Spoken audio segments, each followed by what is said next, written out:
So we're live. Should be not seen it. Let me see. Oh, I want to go onto YouTube here. It's like it's coming through right now.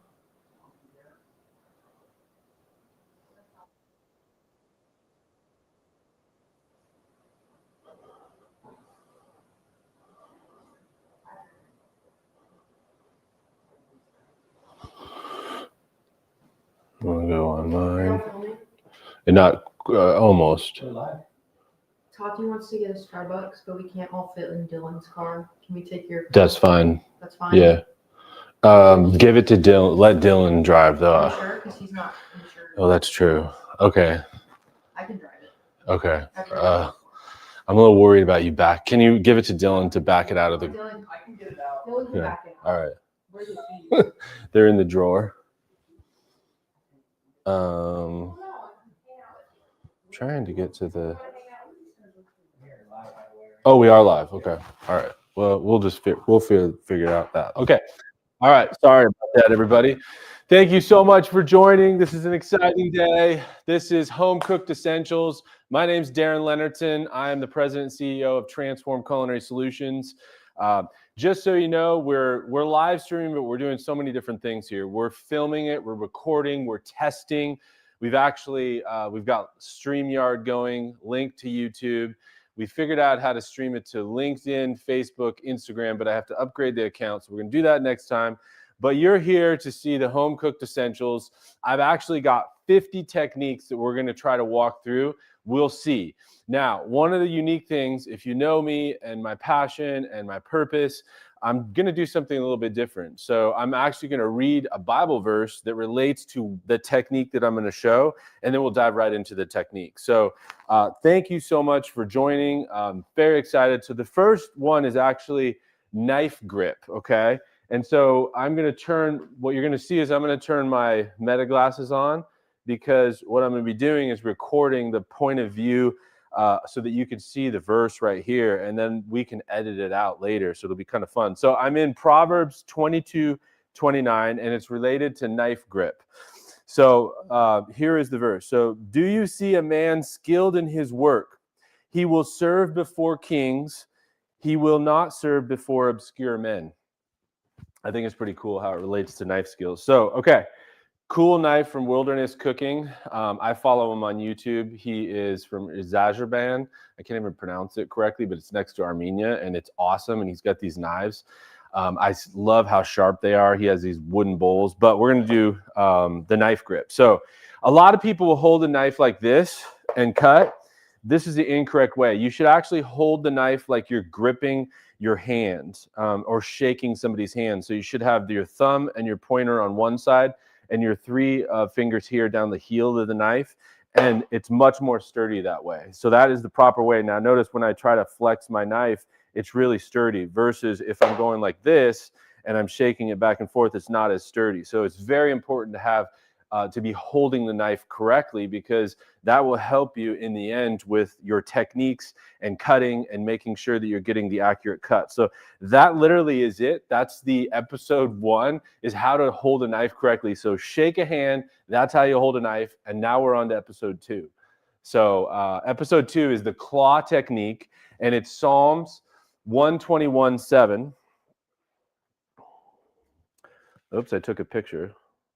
Remember, I'm playing around here. So if you want to engage with us for the next hour and a half, 2 hours, first of all, you'll be awesome. Please comment on the YouTube, because I think, are you able to respond, or you're able to see comments? Okay, so you can ask us questions, and Rob may see it and be able to ask me. But let's go to Psalms 121:7. Now, if you're like me, when you're reading the Bible, a lot of times I don't remember which book is where, but I know Psalms is in the Old Testament. Page 610, it's telling me. So I'm going to go to page 610. So I go to Psalm 610, and then it's Psalm 121:7. So if you didn't know, King David actually wrote Psalms. It's a really beautiful book in the Bible, actually. I love reading it. It's very poetic. So Psalm 121, it's a very short section. And let me see, I'm recording yet. 121:7. So The Lord will keep you from all harm. He will watch over your life. And it keeps on going. The Lord will watch over you, coming and going, both now and forevermore. To me, that's comforting, and especially now realizing that I want to be able to hold a knife correctly. So claw technique, I'm going to show it with a green onion. So if you've never used a knife before, you haven't had the knife skills, remember, hold it like this. It's very sturdy. Now, the claw technique is your fingers are curled in. That's why they call it the claw technique. Now, when you are chopping, the reason you do the claw technique is that you never go above the knuckle. So as you can see here, let's see if you're able to get that camera. I'm not above the knuckle. So I'm going right there, and then I can chop, right? So I can actually, you don't see this, but I'm closing my eyes right now, and I'm able to do that because of the claw technique, because I'm right up against my knuckle. And so I think that there's safety and provision in making sure you do the claw technique. And so how it works in actual life with an onion, right, is, let's say if I cut this here, and I'm going to push, so I just go down like this, and I'm up against my knuckles, and I'm dragging with my thumb. I'm actually pushing the product, but I'm always up against those knuckles so that I'm never going to cut myself. In fact, a lot of times I've done it before in cooking classes. I'll actually do that and close my eyes. Don't recommend it, because one time I was on Holland America's cruise line and I cut my finger and blood was everywhere and I was eating my words. Okay, so that's it. Now we're on to the next one. We're going to save a few of this because we're going to have some garnish later. I'm trying something new too. Like, I'm always very like messy in my cooking, and I'm trying to be clean. So we're going to try to like keep things nice and tight. Okay. So now we're on to the onion chop. Okay. Onion chop, basic onion. So a lot of times I love this because I get so like into the advanced cooking techniques, and people are just like, Darren, will you just show me how to cut an onion? Just the basic premise of it. Okay, so before we do that, let's go to the Bible verse. Oh, we're back in Psalm. So Psalm 139:23. So I'm going to go here. And if you want to read along with me, that'd be cool. Okay, so we're in Psalms. That is 6:10. So we're there already. And 139. 139.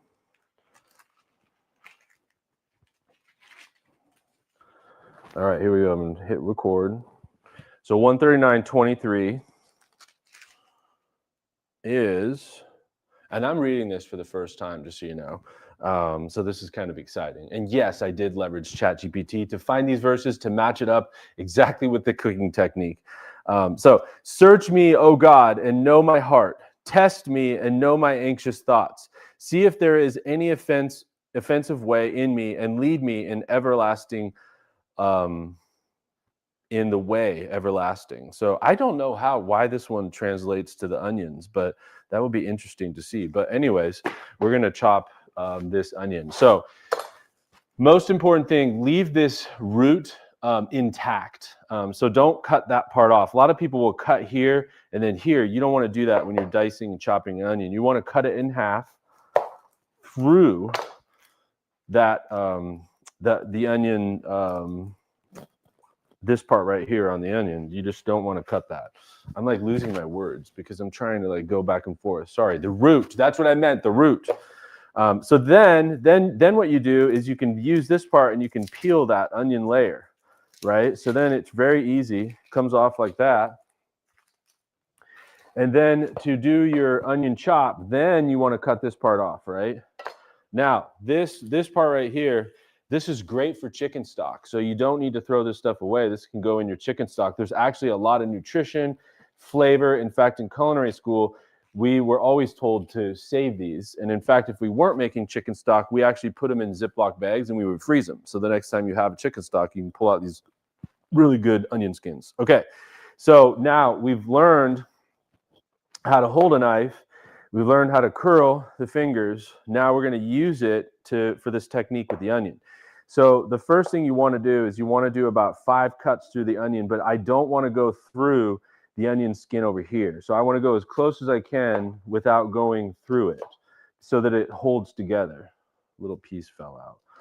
So then I do about 5, 6 cuts, just like that. Okay, then the next step is hand perpendicular with the onion, and you generally want to do about 2 slices this way, and you don't have to do this. If you're worried about cutting your hand, you don't have to, and it's just light pressure on top of the knife, but this gets you a better small diced onion in the end.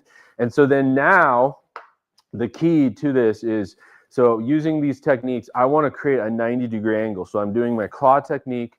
I'm doing I've got my hand technique on shaking a hand on the knife, and I want to create a 90-degree angle. And that in the end will create a better dice. And so that's essentially what I'm doing here. And I want to be looking at the top of the blade of the knife so that I know that I'm going straight down. So then I'm just going straight down. I'm doing that curl technique. I want to turn this on so you can see it actually. Okay, I'm recording. There we go. You can't see my point of view angle, but you can see. Now, there's your small dice, right? And some of that last part of the onion doesn't go through, so that can go in the stock. You could make that go in the stock, or then you could just run your knife through one more time, just like this, to get that small dice. So this is great for, sautés, for spaghetti, whatever. But there's how you do your small knife salsa. Okay, on to the next one. Are we having fun? I know you're sitting at home, you're watching this, and you're like, you can't hear me, but you can add a smile to your face at home. It's Friday for many of us, and we want to be happy. It's Friday. Okay, so I'm going to save this onion, and let's go into the next one. So garlic paste. Oh my gosh, here we go. Let's get a garlic. Where is my garlic? I know I had garlic. Oh, there it is. Okay, here's garlic. I bought this at actually Walmart, which has good garlic. We'll get a head of garlic here. And we're going to make paste out of this. So I need a little bowl. Let's do this. We're going to move some of these over here so I can be a little more efficient. Okay, so let's get the verse going. So Romans. Oh, we're in the New Testament. Romans 12:78 in my Bible. Might be different in your Bible. And if you don't have a Bible, you can get the Bible app, which, by the way, they've had 1 billion downloads, which is incredible. So 1 billion people on this planet are reading the Bible. Okay, so Romans 5. So I'm in Romans 12. I want to go to Romans 5 and 5, 3, and 4. Okay, so let's see how this relates to garlic paste. I have to really think about my ChatGPT strategy here. 3 and 4. Okay. So not only so, but we also rejoice in our sufferings, because we know that sufferings produces perseverance, character, and character, hope. So I don't know about you, but that one is a very easy one to know that how that correlates with the garlic here, because I think garlic is very much like the onion. It makes you cry, but also the perseverance of what I'm going to have to do here to the garlic, because it is a lot of work. A lot of people will actually buy chopped garlic, right, or minced garlic, or garlic in the paste form, which you could do, but why not make it fresh? So I need one thing. I need a little bit of salt. Bonus episode. This is a salt pig. This is amazing. So it's called a salt pig. You can find it on Amazon. This is awesome. And you just fill it up with your favorite kind of salt, and it sits on your counter, and you just go like this and grab your salt. Bonus episode. All right. So to open the garlic, this is the way I do it. Okay. Like, I know there's other ways that people do, like people will put them in a mason jar. I just have always, this is how chefs taught me to do it. So you turn it on its side and you crush it. Okay. Then all the garlic will come out. Okay, just like that. And then I want to just get like the big ones right now. So I'll get these big ones. And then what I do is actually I take another little bowl like this, and I'll open up all the garlic just like this and put this in my refrigerator. And I just keep it there in case whenever I need a garlic clove. And it might be just like I just need one, and that's fine, and it's ready to go. But generally speaking, I'm always going to be doing something with like three garlic cloves, basically. And same thing with garlic and onion is you can throw these garlic husks in your stock. It's wonderful. Okay, so then after I get the husk here, I want to cut that little knob off the garlic, just like that. Okay, so I want to do that on all of these. This will make it crush and open a lot easier for you. Then turn your garlic, find the flat spot on the cutting board so that it's, not awkwardly, like I wouldn't want to crush it like this, because if I did this thing might slip out and I might cut myself on the knife. So you really want to find a nice flat spot for your garlic. And so I think I've naturally found them here. And then I'm going to give it a whack. I'm going to go through and give it a whack, give it a whack. Then after the whack, it just opens up very easily for you and pops right out. This one had 2 in it. And then you're going to pile it together. And then what you do is sprinkle with little salt. Okay, I've got a finer mesh of kosher salt here. You can do coarse grind or fine. Kosher salt's awesome. I like sea salt too. I don't like iodized salt just because you use too much of the salt, and it also doesn't work good for this technique. So then what you do is actually the back of the knife, just push that garlic down to release a lot of the flavor, just like this. So you can see I'm kind of back and forth crushing it, and it's releasing all the juices of the garlic. Then I'm using my knife and I'm pushing it back together, and I'm using my shake hand technique, thumb, pointer, and I have my other hand here back and forth, and I'm going through this garlic just like this, right? And then as I go through that second time, then push like this, and you really crush it on the board as you go through. Crush, use that, and you really are just smoothing it out and get all that salt together. It smells just incredible. Back and forth, really crush, and you can see how it's already turning into this wonderful paste. Look at that, isn't that nice? Okay, we might need that actually for a good little stir fry. And then you can use your finger like this and scrape here, right? And go this side as well to get that off. And then we'll save that nice little garlic paste like that. And there we go. We got our garlic paste, we got this, we got our scraps. And now, I don't want to get garlic on my Bible, so I'm going to wash my hands real quick. Get that smell off. Okay, are we having fun? All right, we're only like a little bit of the ways through this thing. So here we go, people. We are going to rock and roll. Okay, next we've got the julienne, a French technique, right? So we've got the julienne. We're going to need some peppers. I want to show you the julienne with that, but also let's do the julienne with a zucchini squash. So we're going to show you the julienne. Get all my mise en place. Okay, so let's go to Ecclesiastes. That is, I'm always like, is that an Old Testament or a New Testament? Ecclesiastes. I think that's Old Testament. Yep, 752. 752. 752. Here we go. All right. And that was 9 through 10, the julienne. Wait, look these. Oh, 9. Verse 9 and 10. Here we go. All right.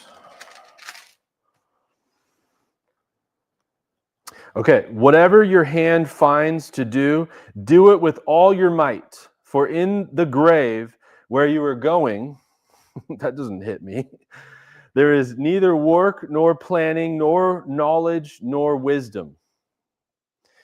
That hits. That really hits. I mean, I work with my hands. I actually believe that I'll be going to heaven and I'll be cooking and doing what I do here up there, and there'll be amazing fruits and vegetables that I'll be able to use. But we all are going to die. There's no doubt about that. Now, before I go about this, bonus, I'm going to give you another bonus episode. So honing your knife, 20-degree angle, heel of the knife all the way to the tip, both sides. Okay? That's all you need to do. The honing of the knife actually straightens the blade. That's all it does. It does not sharpen the blade. It only straightens it. This, which is a diamond steel, it has little bits of diamonds in it, ironically. And no, it's not valuable. You can't sell it. They're ground up really fine, but you can hear the difference of that. This actually does sharpen your knife. So you can do it lengthwise or vertically.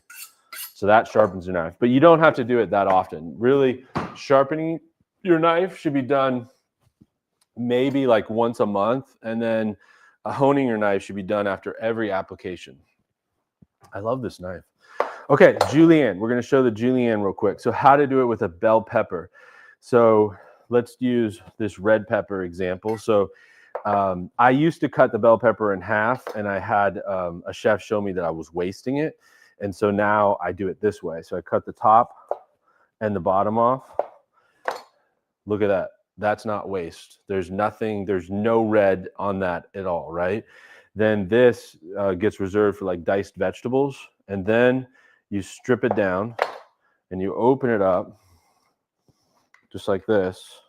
And then this is your waste right here. Okay. So that's like part of the pith and the inside. So that's not going to be sweet. But then the inside of the pepper, right, is you still have the membrane. And so then you can turn your knife this way and you can go through just like this. Okay. That all gets wasted. This goes in your diced vegetable. Now, pro tip. So this is your basic julienne. I'm going to just show you this real quick. So actually, when you look at a pepper, you can see where it naturally, where there's already divots. That's where you actually want to cut it, because then you'll create better flat spots on your julienne pepper. Now a julienne, if I had a ruler here, is really 2.5 inches by a 1/4 inch. And so essentially this is 2.5 inches. A pepper is like a perfect julienne. So to make that julienne now, really, you can square it off. Like if you really want to make sure it's like perfect, you could square it off like this, right? And then that could go in your vegetable scraps or your sauteed veg. But maybe you want this perfect julienne veg to go on your steak or something you're making at home. And so basically now I've created this, and I'm going to create my 90-degree angle. And I'm going to do the tip fulcrum method, where I'm using my curl method, right? And then I'm going through and I'm cutting that perfect julienne. And I'm looking at it down with my knife so that I'm even. Even right here, I've got my finger curled in so that I don't cut myself. And now we've got that beautiful julienne right there, so you can see that. Okay, and then if you really want to get fine julienne, which is really kind of cool to do, you can go a little bit farther on this pepper by actually turning the blade this way and actually very, very finely go down to the membrane, and you can see, man, look at that close up of that going through. Okay, that goes into the waste pile, and then go back this way. So I had a chef that would have us do this with all the different colors of the peppers to really get a fine julienne. And actually, if you put this into some ice water, it'll curl up on you. So look how fine that is. And then same technique, I can just do even finer. Look at that. Bonus technique too, real quick, is to turn this julienne now into a brunoise, which would be a very, very fine dice. But here you can see the difference of this fine julienne versus the normal julienne. And then the brunoise, pile it together, right? And then create that 90-degree angle. Make sure you're doing your finger technique. And then I'm going down this way. And that's how you get your brunoise. Okay, we might use that for some saute in a little bit. Okay, be careful when you're taking it off your blade, you don't cut yourself. And then let me just show you with the zucchini. So what I generally do is cut the top, bottom off, cut it in half. Then I want to create my 90-degree angle because I want to be able to look down at my blade so that I just see the top here. So I want to create like a 1/4 inch cut here. So I'm looking, I'm lining it up, and you're able to go really like straight down. Still doing the curl technique. Whoops, I messed that one up. You can get really fine. Okay, this can go in that chopped up vegetable, but if you're trying to really do a nice elegant, that can go in the chopped vegetable. And then I'm gonna go this way. Now be careful, as you notice, as I was about to do that, that thing slipped like that. Now thankfully I have one episode where you put a towel underneath here so that it doesn't move around. So I do have a towel, so that's good. But my method of that is don't stack it so high so you don't run into that situation. And then now, same thing. See, it kind of slipped on me a little bit. And how I'm preventing that is if you see my thumb here, I'm grabbing it from this side so it doesn't slip on me, but I'm still using my finger curled. But this time I'm using my pointer finger just because it's a little closer. And here we go. There's our julienne. There's our julienne zucchini. Okay, so you can do that with all different techniques. Okay, so there we go. Oh, we already did the uniform dice, so let's do that. We didn't do that. We just showed you the brunoise, but let me show you the uniform dice with this. So the reason why I'm going to decide to move along from this is look at this up close. It's a terrible job that I did. Look, it's thin on this side and thick on this side. That you don't want, right? I want to have even cuts. I want it to be really even looking, and so that I went a little bit fast there. So let's try to fix that. And so by fixing it, I'm going to try something else. So I'm going to go down to create a flat spot. Now it's not as like long, right? So I don't have to guide my knife that far. So I'm going to square off this side. Okay, that goes in the vegetable. Now I can really look down and get a more even cut, which is what I should have done with this julienne. But now we're doing the dice. But before we do it, let's get to the Bible verse. So uniform dice, 1 Corinthians, New Testament, 1440. 1 Corinthians 1296. Oh, I was almost there. 1296. There is something just about like opening the actual Bible, like versus your phone. But hey, both are good. 1440.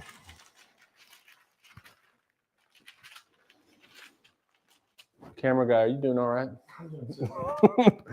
Camera guy is Rob. He's amazing, by the way. Okay, 1440. You are living the dream. You love this, don't you? 1440. Okay, is that right? Yeah, 14. Oh, it's right there. Okay, so, but everything should be done in a fitting and orderly way.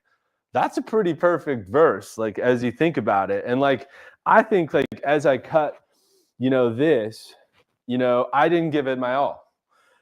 Obviously you saw that there was a better way to do it. And I think what the Bible sometimes challenges you is like, are you giving it your all? God created you in his image to be perfect. Are we putting our all in everything that we do? Like, Rob, do you feel like you did everything you possibly could do to set up this live stream? I think you did. I don't know if it was everything. Yeah, I think you did a lot. So, and I think that can help us, right, in life. Now, come up close to these, right?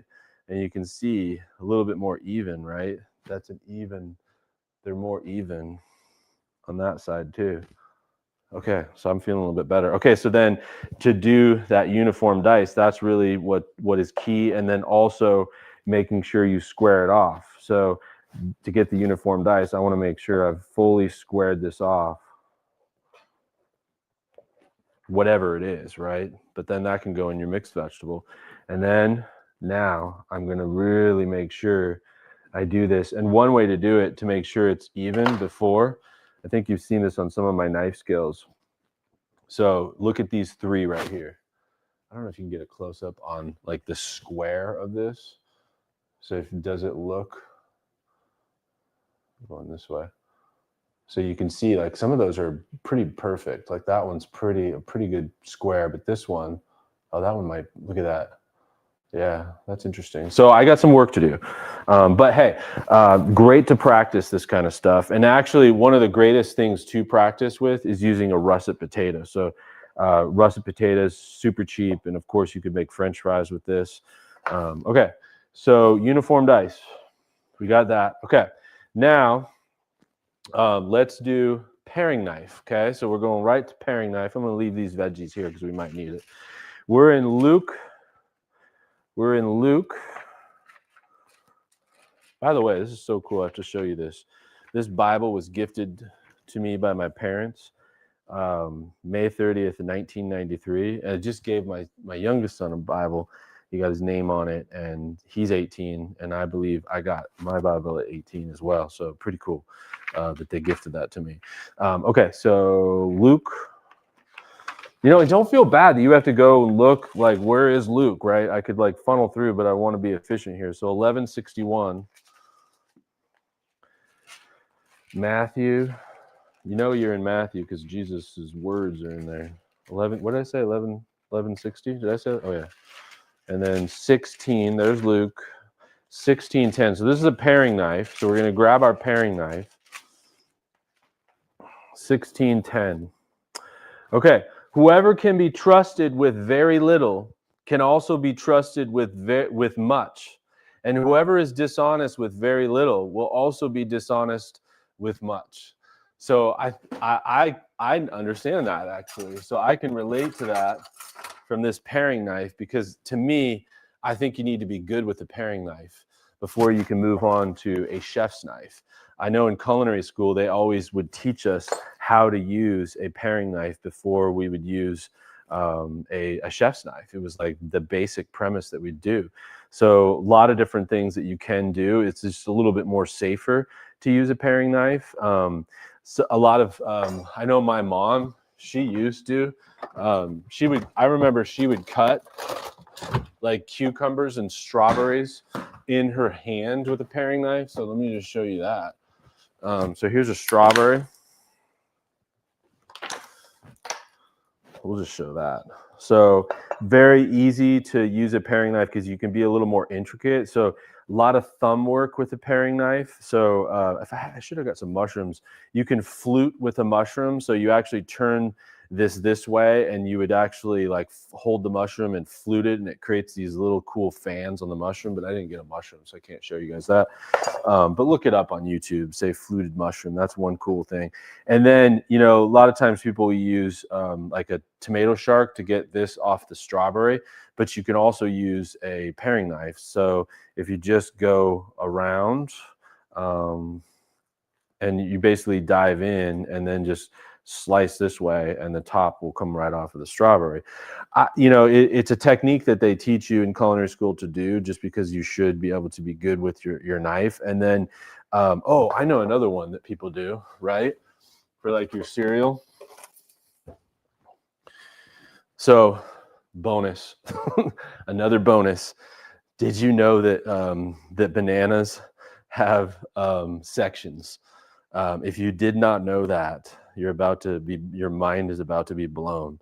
So it doesn't matter which side you push the banana on, you push with your finger, and basically it breaks into 3 sections. Oh my gosh, did you not know that? I had a chef show me that. And I know I've said it before, but well, that's great. But what do you do with that? It freezes easier. It's easier to reheat, like when you're making banana bread. But he said he would dry these. And in fact, he had us do it. He would dehydrate them and then dip them in dark chocolate. And we would charge like $15 for them, especially for the holiday season. So this is something you could do. But anyways, my mom would, I remember as a kid, she would make our cereal and she would just go like this. And she would push the paring knife to her thumb, just like this, right? But gently, right? And so a lot of people, old school cooks, will do this with the paring knife, but you don't want to push hard, and you definitely don't want to have your knife super, super sharp, or you will cut yourself. So now then you can also use a paring knife to do small, intricate things. So like in this example with the strawberry, let's say I want to do a fan of a strawberry. So I could, first of all, let's say I don't actually cut the top off because I want to keep it there. This is the classic fan with a paring knife. So you basically, kind of like an onion, you just go in and you can do these like small little intricate cuts, right? And not go all the way through. And old school caterings would always do this. And then you push the strawberry, right? And then it fans just like that. So you get this beautiful strawberry fan that you can put on platters and stuff like that. So that's cool. And then a lot of times I would have cooks be like, we don't have money to spend on fanning strawberries. And I'm like, okay, let's use half a strawberry then. And so you could still fan the strawberry with the top off like this, and you still get a nice little fan. Look at that. I've even had chefs say, well, half a strawberry is still not very cost effective. Fine, we're going to do a quarter of a strawberry. So then you flip it this way and then you fan it this way. So that looks cool, like on a grilled chicken salad or a little fruit platter. Just something as simple like that. It's just a really cool technique. So there we go. Okay, we are officially on to the next page. We've gone to 1, 2, 3, 4, 5, 6, 7, and then some bonus ones. So now we're on the next page. So bear with me. Okay. Does anyone want to take a gander at what it is? It's thinly slicing meat, okay? But the one after that is microplane and then zesting citrus. So we're going to show that real quick since we have a bunch of like fresh fruit here before we sanitize. A little banana break. Let's grab some oranges and lemons. Okay, so, and I need my tweezers. I just learned this technique from Chef Dylan. Shout out to Dylan Long at Concordia Life Plan Community. We were doing a high tea, and he did this cool technique with zesting fresh fruit that he did on this lemon tart that was incredible. So this is a microplane zester, but before we do it, come on, you guys got to hold me accountable here. I got to go to Thessalonians. So there's 1 Thessalonians and 2 Thessalonians. This is 1 Thessalonians 13:45. So 13:45.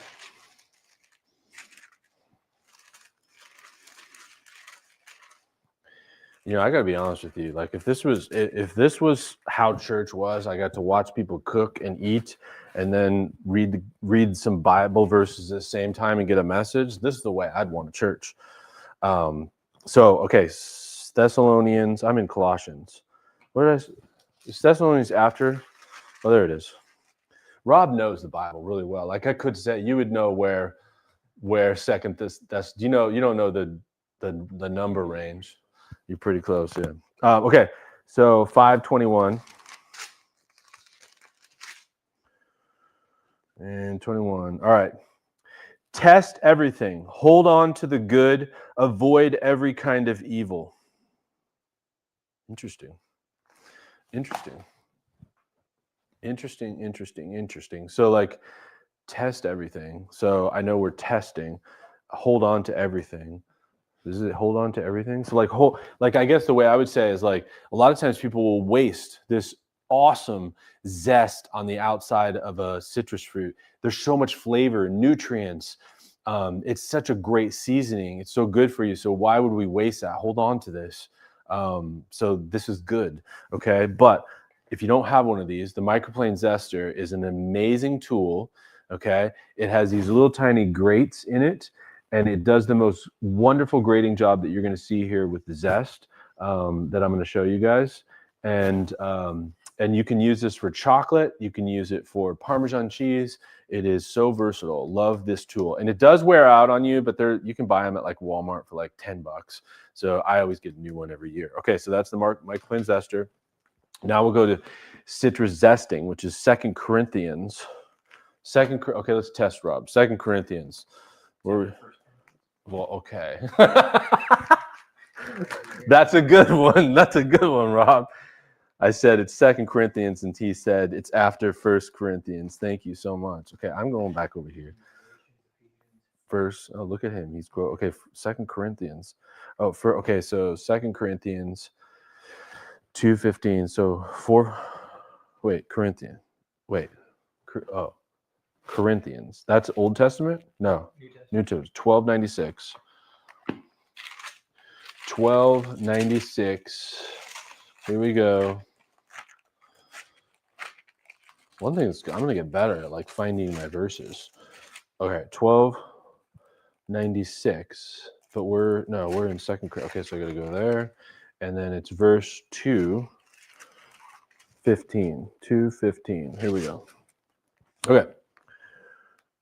For we are to God the aroma of Christ among those who are being saved and those who are perishing.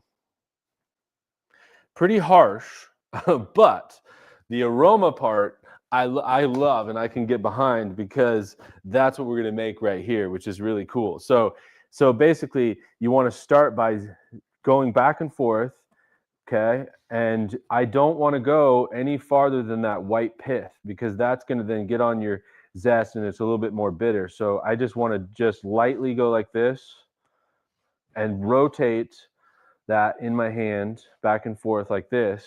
And then you could do the same technique with an orange. So actually, I've never done this before where I've combined orange and lemon. A lot of times, sometimes I'll name things like citrus, and that could be cool where I combine it. So you can see, there's still just a tiny bit there, but I don't go too deep. You've gone too deep if you see super white, like that lemon I went the very first time. You can see, I don't know if Rob can see.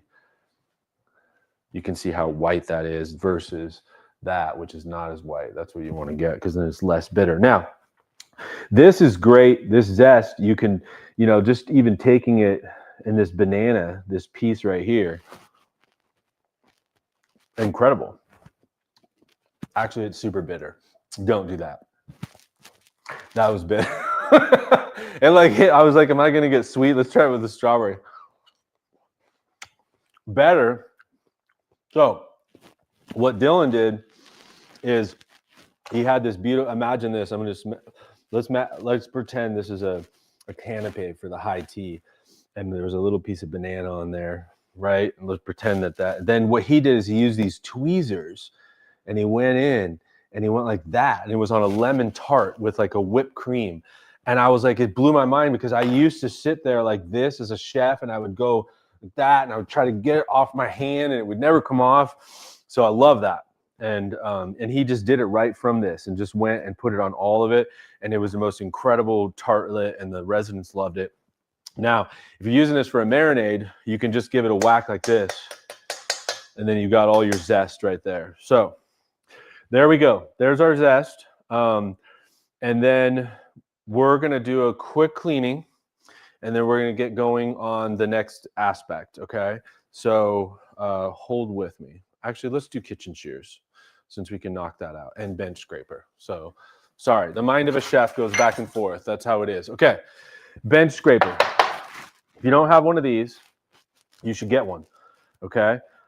Because they're wonderful for cutting boards, cleaning. Like anytime I'm cleaning my cutting board, I always use a bench scraper. They teach us to use this in culinary school, because a lot of times like little bits and pieces of flour and stuff get stuck to the cutting board.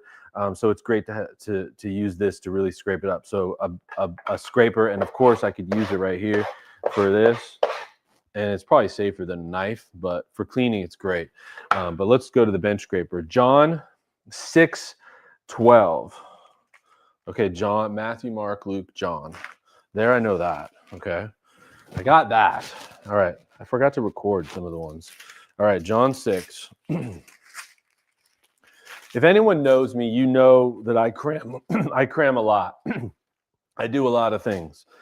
I get excited and I want to do different things. Okay, I love this because it starts with Jesus feeds 5,000. Like anything where you're feeding a lot of people, I'm all about. Okay, bench scraper, John 6:12. So when they had all had enough to eat, he said to his disciples, gather the pieces that are left over, let nothing be wasted.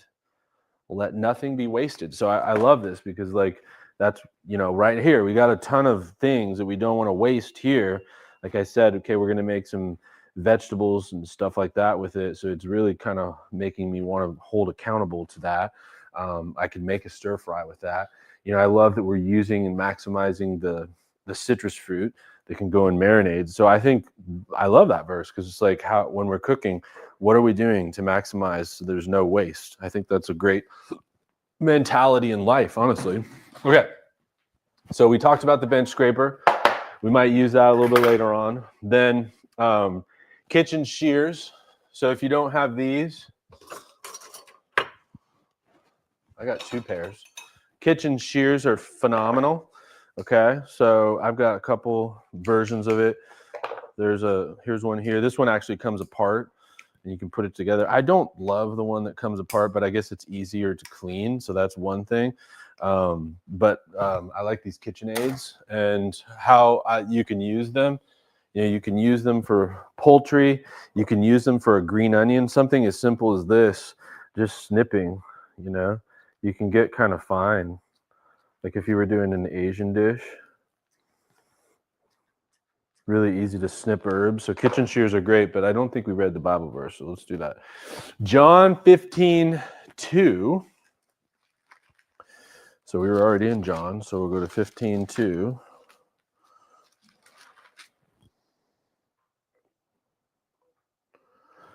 Whoops, did I turn it on? There we go, it's on. All right, the title of the chapter is The Vine and the Branches. Actually, Elizabeth Dell, one of the marketing people that we use, she named her company this.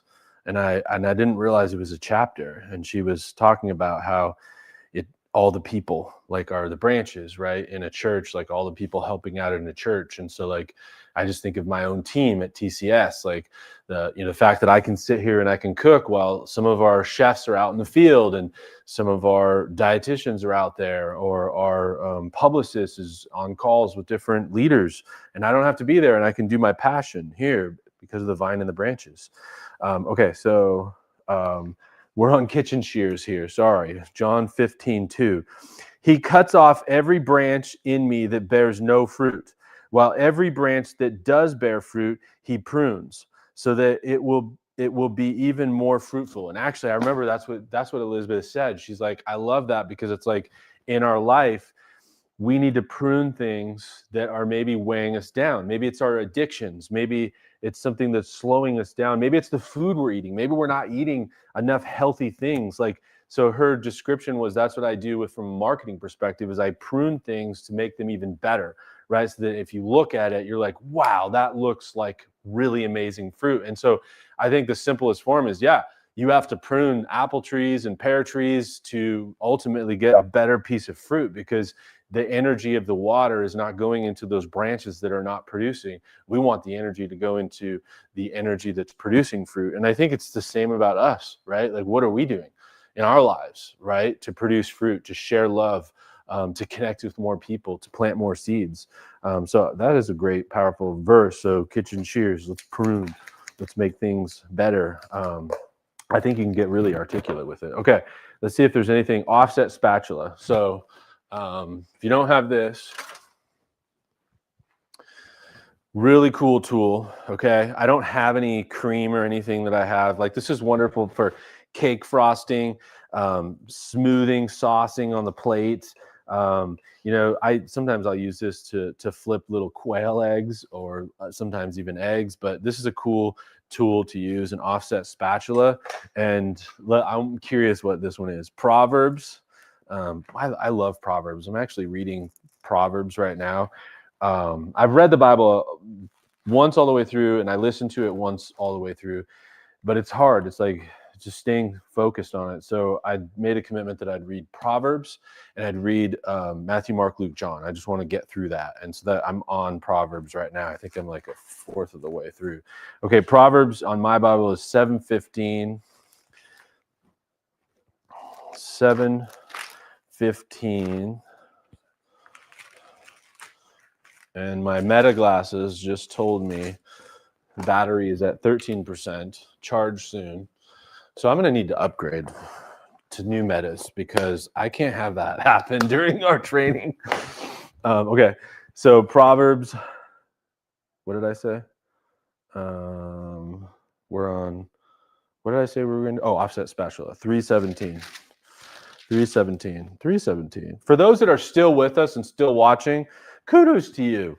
Thanks for spending your Friday with us as we do this. This, to me, is super fun. Okay. Her ways are pleasant ways, and all her paths are peace. Pleasant and peaceful. I do feel like that. Like it's one of those tools that's like unique. Like you don't know you need it until all of a sudden you need it, but it's definitely wonderful for spreading frosting on cake. So get yourself a spatula for this season. Okay. Kitchen shears, we did that. Mandolin, we did the zesting. Okay, so one more thing, the mandolin. So I couldn't find my French mandolin, which I do love, but I have a Japanese one, and I'm really jazzed about the Japanese one lately because of the fact that you can make, as you can see, I'm getting more and more stuff here, but that's okay. We're going to take a break here in a second. You can make vegetable noodles that are really healthy as well. But let's see what the Bible verse says about the mandolin. So Proverbs 1, so we're in Proverbs 1:7. The fear of the Lord is the beginning of knowledge, but fools despise wisdom and discipline. I love that verse. That actually is one of my favorite verses. Like just really understanding when you read through Proverbs, first of all, you're going to be like, whoa, I'm not doing that, or I need to work on that. And to realize like, hey, correction is good. Discipline is good. It makes you better at what you're doing. In fact, I guess how it relates to like Rob and I right now, like this is our third one and we've gotten better every time, right? We've added new features. We started StreamYard. We got to do a membership, but there's little things that we're trying to do, so I think you can do that in all aspects of life. Really even with this, like making vegetable noodles with this is pretty cool. So I'm going to use my paring knife, cut this top off. I'm going to cut it here like this. You can get this on Amazon for like $39. I promise you it's literally the best tool ever. So always start with the small end towards this. And it does come with, it comes with a few different cuts, but I've already got it on one that I really like for making noodles. And then what I generally do is I'll grab my fingers here, and then with my thumb, I'll push, and then I'll spin.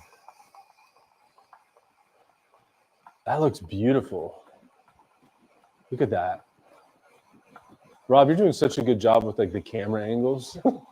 And I love that I left all that produce there because it actually looks beautiful. Look at that. It's like fun to do. You could have your kids, just make sure they don't cut themselves. But yeah, you could do this with beets. You could do this with zucchini, anything that's really hard and not too juicy. And then that little end over piece right there. But look at that. That wasn't even that much. And it made quite a bit of spiral zucchini here. I don't know if you can see that. Okay. All right. So quick little thing. But while I'm cleaning up, I'm going to just put it on a tray just to make some efficiency here. But one thing we're excited about is you guys are watching, but we're going to turn this into so much content. To give you a little mindset here of how much content and what we'll do with this. So I'm going to save these bananas. I'm going to eat this banana. So Rob films this, and then we load it into Dropbox.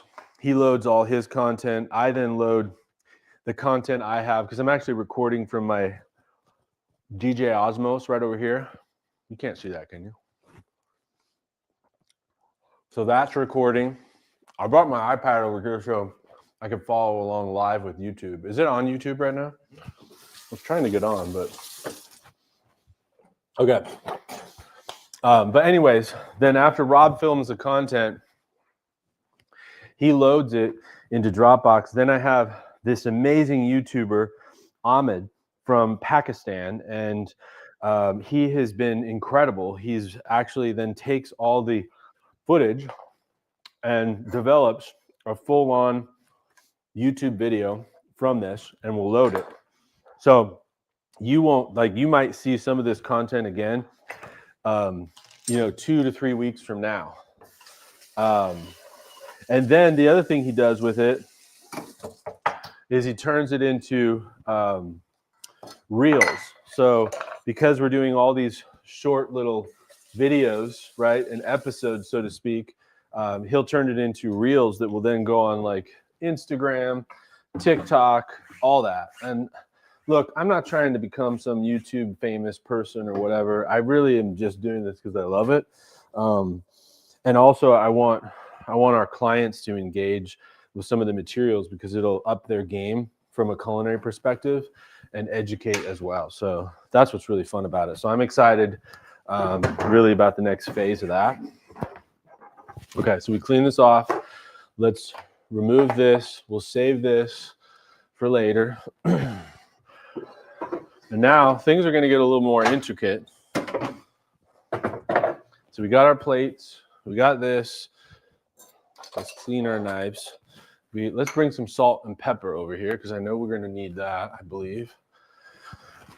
That's charging. Okay.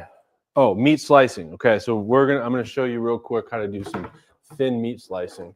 So let's do it with a tiny little cutting board. So first thing, if you're slicing meat very thin, you must freeze it. So, and the reason for that is then your knife will go through it, and thinly sliced meat is wonderful for stir fries or tacos. So it is important. It also stretches the meat so that it lasts longer as well. So I've got some chicken there that I froze, and you're probably wondering, why is it dark? I actually used some marinade.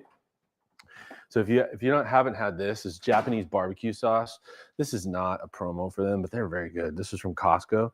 It's like $10 for this bottle, which is kind of spendy, but you know what? It's so good. It's got like tamari, which is gluten-free soy sauce, rice wine vinegar, fresh ginger, garlic, sesame. It really has the gamut, and they simmer it for like 48 hours, and it's incredible. So so they get my little thumbs up today for it. Okay, so I marinated that chicken thigh in that.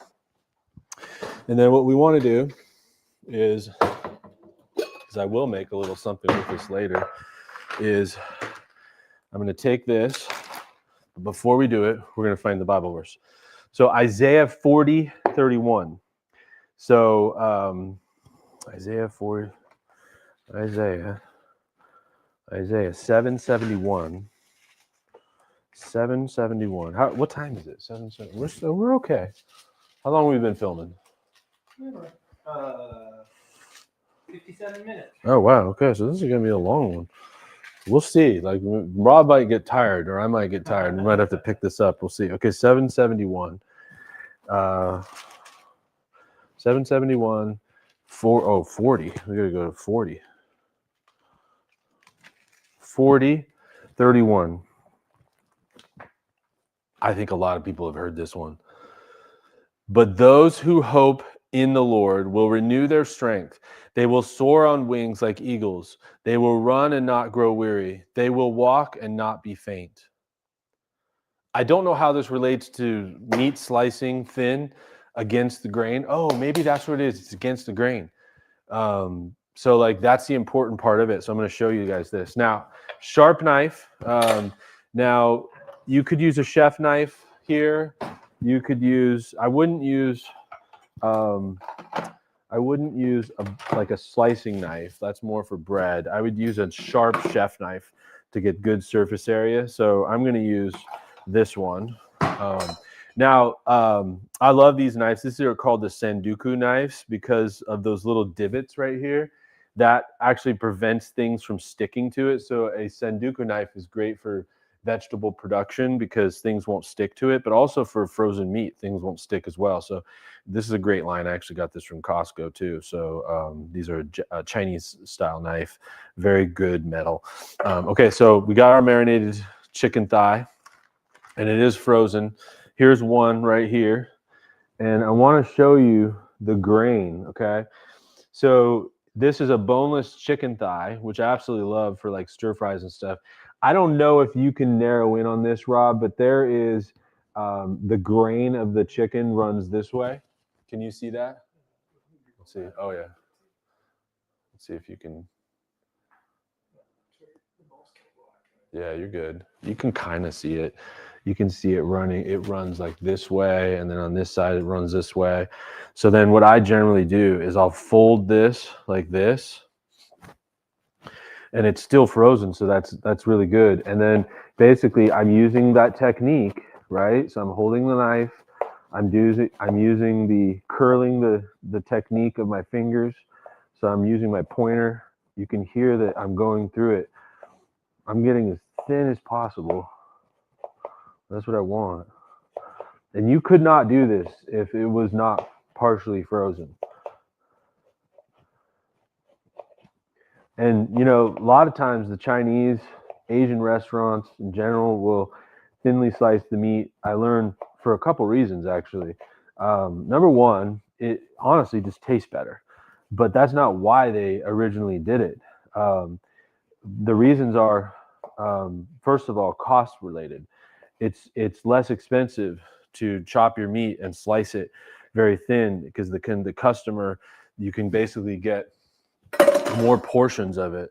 So here you can see, look how thin this, like, it's almost like so thin it's like prosciutto, right? You can't do that, you know, with just a piece of chicken normally. Like no one would really ever get that thin. Like look at it's just like paper thin in my hand. Real thin chicken. Look at that.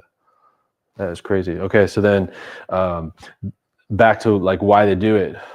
First of all, it stretches the food cost of the product, so it's more cost effective. It also cooks way faster, so a lot of, you know, Chinese food, stir fries, quick stuff needs to be done very fast and efficiently. So that's one of the reasons, because you can be more fast in a restaurant, especially if you're pumping out a lot of orders. You can help more customers. So those are the key areas. Now I'm going to do this since it was raw chicken. I'm going to sanitize. I used a different cutting board there. Okay, I knew we needed to do the meat thing, but I love that Bible verse. That's like one of my favorites. Okay, so we're sanitized, and now we'll go along, see what else we got. Okay, we're off to the next page. We got through this one. So we've done we've done quite a bit. 10. Okay, so now, ooh, this will be a good one. Meat mallet. Meat mallet. If you do not have a meat mallet, folks, get yourself a meat mallet. Meat mallet. These are so fun, and we're going to have fun with this. We need some meat. I'm super cheap when I go to the grocery store. I went to Walmart. For meat personally, like, to me as a chef, this is just a wet aged steak. Like, do not be afraid when you see any piece of meat that says save this because of the use by. This is just a wet aged. Honestly, it'll just become more tender. This is a flat iron Angus, and I'm saving $1.42 on this piece. That's incredible. So I'm gonna go ahead and buy it, and that's what I did. So I know you all know what I'm going to be doing. Like, everyone knows I'm going to take this meat and I'm going to bash the heck out of it. And we're all thinking the same thing. We're like, what is the Bible verse? What is the Bible verse that's going to be related to this? Okay, so we got our meat. I got a Ziploc bag. We've got some lovely things we can put in there. So let's get our stuff and let's go to the Bible verse. Ezekiel. Love Ezekiel. Ezekiel. Where's Ezekiel? Oh, 936. 936. What does 936? Oh, there we go. Okay, 936, 36, 26. Definitely harder with gloves on. 36, 26. Let's put my glasses back on. I wonder if they're charged. I don't want to miss this moment. It's doing the whole login thing. There we go. Okay. Ezekiel 36, 26. I will give you a new heart and put a new spirit in you. I will remove you from your heart of stone and give you a heart of flesh. Interesting. Well, I guess we're going to bash the heck out of this heart, this old heart, and we're going to make it new by tenderizing it and making it absolutely delicious. That's the way I would see that. And honestly, the way I do see that is when you become a Christian, that's essentially what happens in your life, is you become born again because God has changed you. Christ lives in you. The old way is gone. The sinew has died, and the new things are there. And I can attest to that in my own life. So I put my flat iron in there. And then now since I have some garlic, I'm going to use some of this garlic that we did that nice paste. Why not? And then change my glove, at least with that beef on it. And then I'm going to put a new one on. I don't care about the garlic that's on that one, but I do with the raw meat. Then freshly cracked pepper. Bonus element here, people. If you don't have a pepper grinder, please go get one. Let me show you how easy this is. Okay, so you just take the top off of the pepper, remove this, then grab your peppercorns.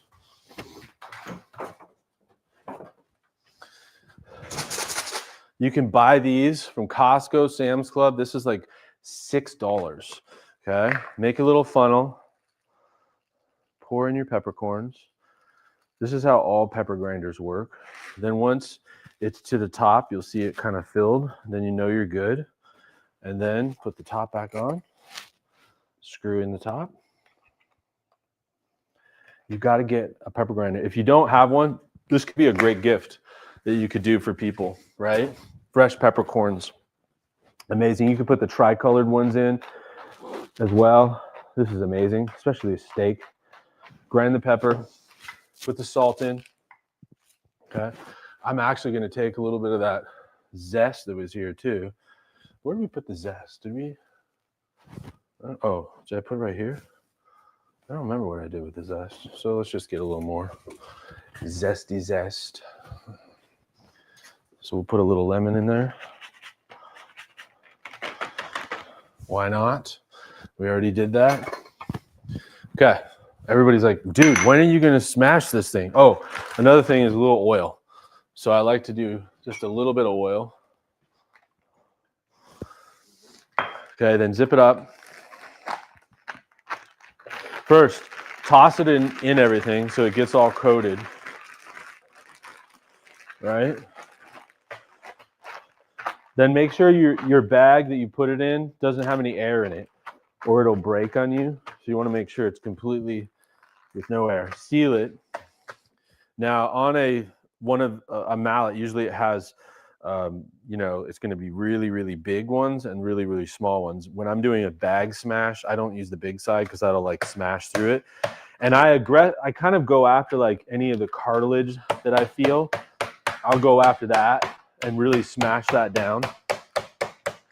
You know, if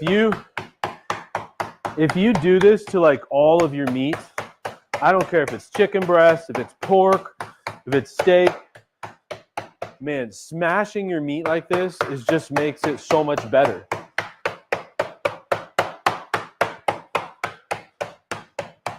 It just makes it so tender and delicious. So that I feel good about that.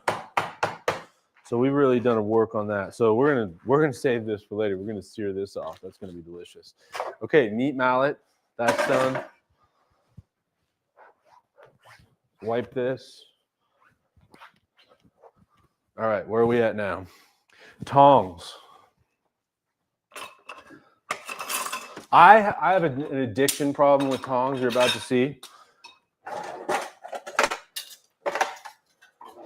This is still like only like half of my tongs. So love tongs.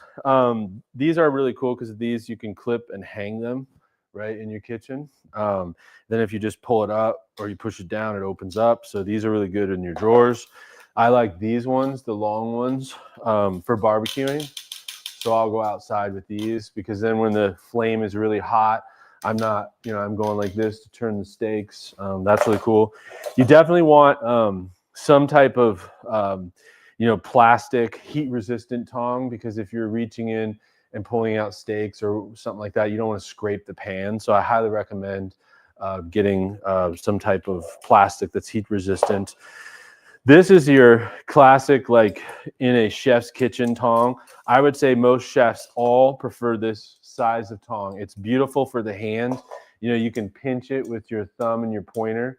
It's a great tool. It's really a great extension of the chef hand. I've seen chefs working kitchens where they literally walk around with tongs in their hands, like 24 hours, like for the whole shift that they're there. They're just walking around with tongs. Like, in fact, like as chefs, a lot of times we are using tongs so much. Oh, I missed that one. That was cool. All right, so 1 Peter 3:4. 1 Peter 13:84. 13:84. I wonder what the tong's going to be. Now I'm like very intrigued. 13. How many people are watching? Is there a few? Oh, there's 0. So everyone's checked out at this point. That's okay. That's okay, everybody. 13:84. 13. Was that where we were at? Tongs. Oh, 3:4. 13:84. Okay. That's okay.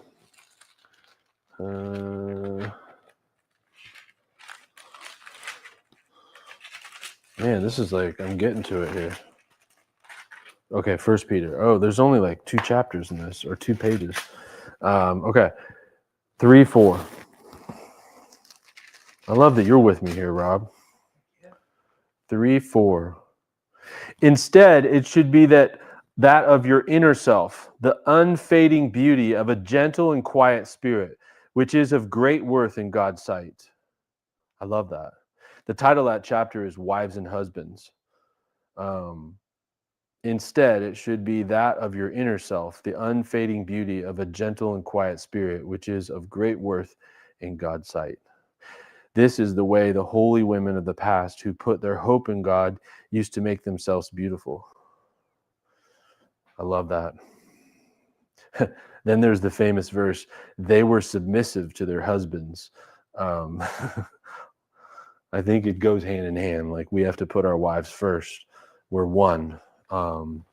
So how that works, I think this is for me, a wife is an extension of my hands. She makes me so much more powerful and more wise and able to touch more people and build things. Like, there's no way that I'd have this beautiful home without my wife. So she is a wonderful extension of my life. And so are these tongs. So there we go. All right. Seasoning with salt. So let's talk about that real quick. I've got a couple different salts that I think I can show you. So real quick.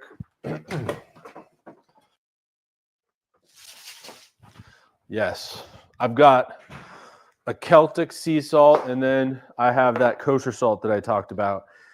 So let's just real quick show you. Seasoning with salt. So I'm going to grab a chicken breast. Here's some chicken breasts. And let's season a couple of them. This is a little trick that chefs do, or at least I do. I pull out. Look at the size of that breast. That thing's huge. I hate that when we get like a package of chicken. And Walmart, if this is you, I think it is, like, don't put the giant chicken in with the little chicken. Let's have the same equal size of chicken. Now, a little trick too, when you're doing proteins, I will stab them, especially if it's just like a quick sear that I'm doing or a dry marinade. I'll stab it with a knife just so that I can get that salt to penetrate into the protein, and you'll end up getting better flavor. Now, if it's a steak, maybe you don't want to do that, which I get, I understand. So seasoning with salt. Let's see, we are Matthew 5. We can almost wonder, what is the seasoning with salt going to be? Matthew 5. Matthew 5:13. Oh, I love this one. Salt and light. You are the salt of the life. Oh, sorry. You are the salt of the earth. But if the salt loses its saltiness, how can it be made salty again? It is no longer good for anything except to be thrown out and trampled by men. It goes on to say, you are the light of the world. A city on a hill cannot be hidden. Neither do people put the light in a lamp and put it under a bowl. Instead, they put it on a stand and give light to everyone in the house. So, like, if you've got flair, bring it out. Like, if something inspires you that God gave you, let it come out. You're the salt of the earth, so be the salt. So right now, we're going to be the salt. We're going to salt this chicken. Now, wondering which one to salt. So the Celtic sea salt flakes, which I love, like a natural flake, and it's really kind of big. Let's see if you can see what that looks like in my hand. If you can go in on, like, look at the size of that, like, salt flake. It is crazy. That's so huge. And there's one right there too. That's wonderful. Now look at the difference of, like, this is that fine kosher salt, a little more even, right? So kosher salt, generally why chefs love it is the even distribution. So in your salt pig, you want to be about a foot above your protein, and just evenly sprinkle in your hands back and forth like this, as you can see. And then you could use the tongs, right? So let's do the kosher salt on that one, and then let's try the flaky salt on this one. Okay, it sticks to it, and then we'll flip it. That's a big chicken. Push it in a little bit, use that flaky salt. And then, yes, of course, I'm going to do it. Y'all know what I'm going to do. I'm going to do what Salt Bae does. Let's just sprinkle. So you go like this, right? But you got to make sure this is closed so it doesn't, like, sprinkle. And you really got to twist your arm like this. But I did arms the other day, so it's, like, hard to do it. And then you just let it bounce off. And it actually makes this perfect distribution. But the problem is that you noticed a lot of that salt went in my arm. So now I'm going to shake it out. Okay, we got our seasoned chicken. We'll reserve this. Actually, we'll keep it at room temperature because that'll be great. We got our steak because I think we're going to be doing something with that. We'll wash that. We'll put this to the side. Do a quick wipe. A little sanitized wipe. Okay, then let's go on to the next. We did the meat mallet, the tongs. We've got pan test for searing. So I love this. So what we're going to do is we're going to get this hot. So basically, like, how do you know when your pan is hot enough? And I love this because we're going right into actually cooking. And I'm trying to think which one I want to do. I think we'll do the steak on this. So this is cool. So getting your pan hot is really key. And so while that's warming up, let's go to 1 Peter 1:7. Matthew, Mark, Luke, John. Where's Peter? Oh, you. After, oh, there we go. 1 Peter. 1 Peter 1:7. So these have come so that your faith, of greater worth than gold, which perishes, even though refined by fire, may be proved genuine and may result in praise, glory, and honor when Jesus Christ is revealed. So what I love by that too is, like, we're heating this by fire, getting it super hot. And like a lot of people have always asked me, like, how do you know when the pan is ready? I can tell you one thing. So I've done a series on the 7 steps of saute, and I love it. And it starts with heat your pan. And because if I turn my pan on and I add some oil to this and I try to sear this lovely piece of steak here, it's just going to turn gray. It's not even going to sear. You're not going to get that nice crisp crust on the steak. And that's what you really want. You want that, it's called the Maillard effect, to get that caramelization on the outside of the protein. And protein actually cooks at 330 degrees when it hits that heat. So you have to have that pan hot enough to get to 330 degrees to cook the protein on that steak to get that Maillard caramelization effect. Now I'm talking because I'm starting to smell the pan it has a smell too that I can start to smell that is warming up. And here's a technique you can do.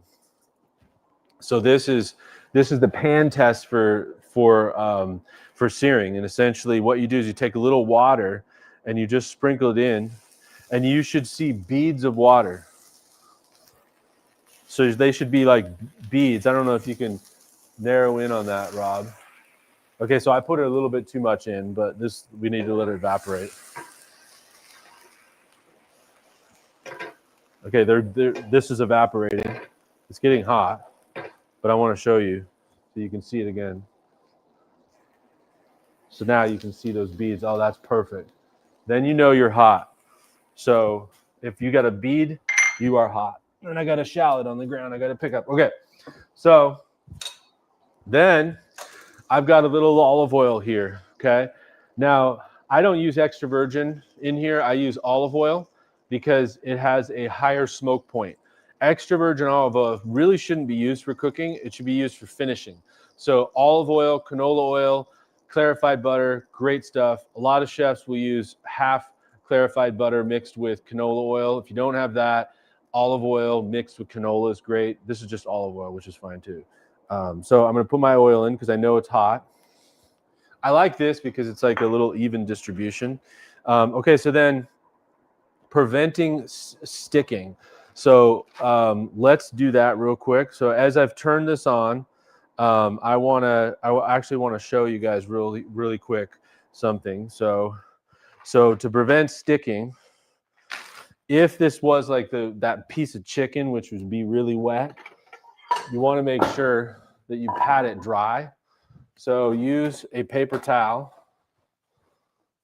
Okay, then put your steak on that paper towel or that chicken. Take off some of that excess moisture.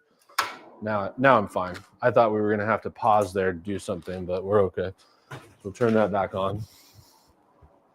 And I want to flip both sides because I want to get like a nice caramelization on it. But preventing sticking is Psalms 37.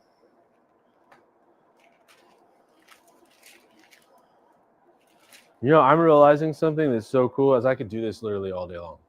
I could literally cook and read biblical verses all day long until Rob is just destroyed and he's like, dude, I'm hungry. All right, preventing sticking. Psalm 37:7. Oh, we love this one. This is probably my wife's favorite. Be still before the Lord and wait patiently for him. Do not fret when men succeed in their ways, when they carry out their wicked schemes. So like, I just think about that. If you know, you feel like somebody's hurting you or something's not going right in your life, like just know that God ultimately has got your back.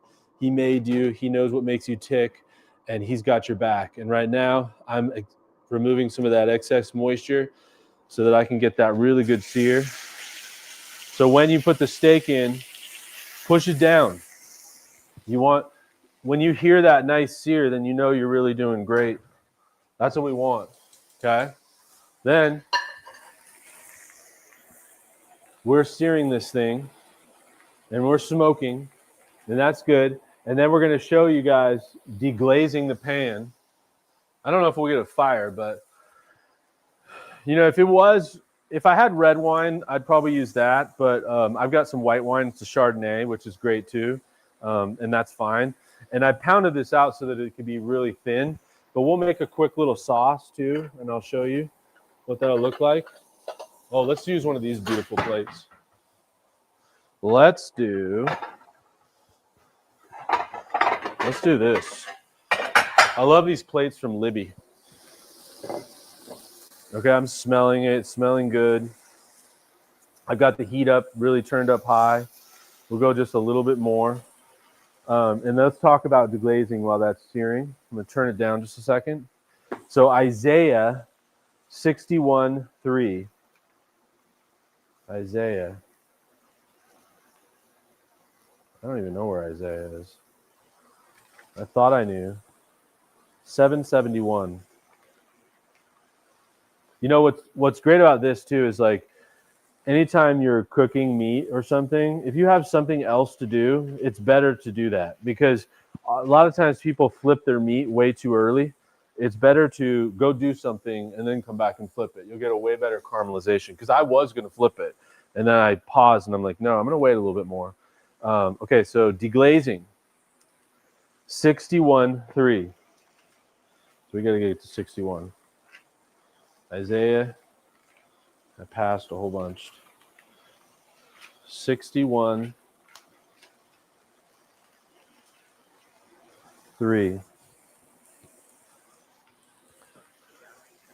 Battery 10%. The year of the Lord's favor. 61:3.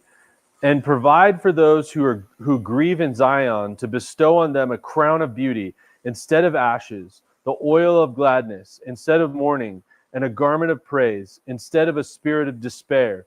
They will be called oaks of righteousness, a planting of the Lord for display of his splendor. Deglazing. I like that because it's like that's what's going to happen when we just deglaze here. So, all right, look at that. I'm flipping it. Look at that nice caramelization on that steak. Now, while that's cooking on this, I'm going to add some things to it. So let's add some onions. So we'll add onion to that.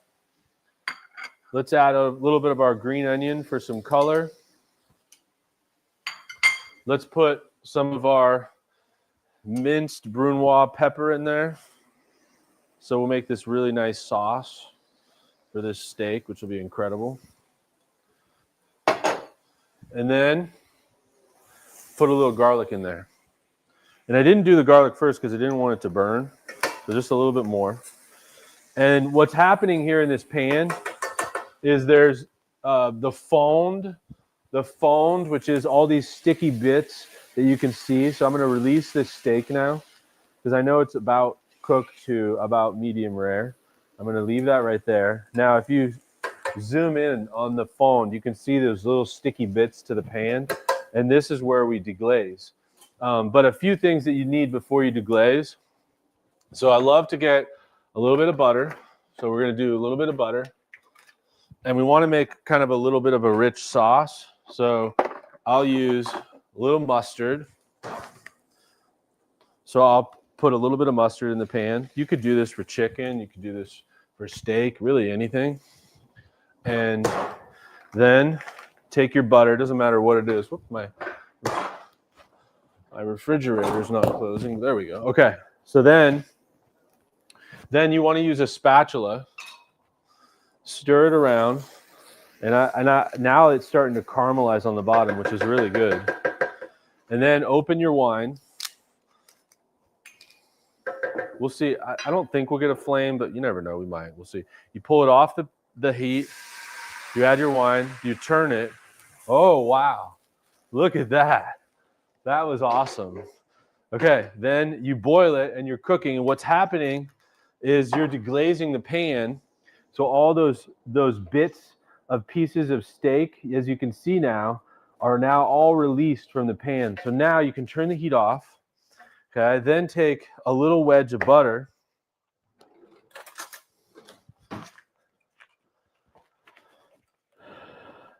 Put your butter in. Then you're going to let that melt. And just stir it around with it. And what happens here is you get an emulsification. And so we're going to talk about that here. We're going to talk about stirring and emulsifying. So what's happening is two sauces that normally wouldn't go into each other, which is the acid from the wine and the fat from the butter, are now creating an emulsified sauce here that is all together and becomes a wonderful sauce for that steak. So real quick, since we've done two more, we've got stirring and emulsifying. So stirring is Hebrews. Hebrews,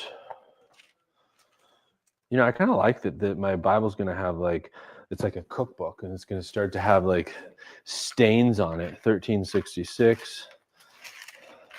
I used to want it like to be like pristine, but now I'm like, you know what? I want it to be used. I know when my parents passed away, it's one of the cherished treasures that I have.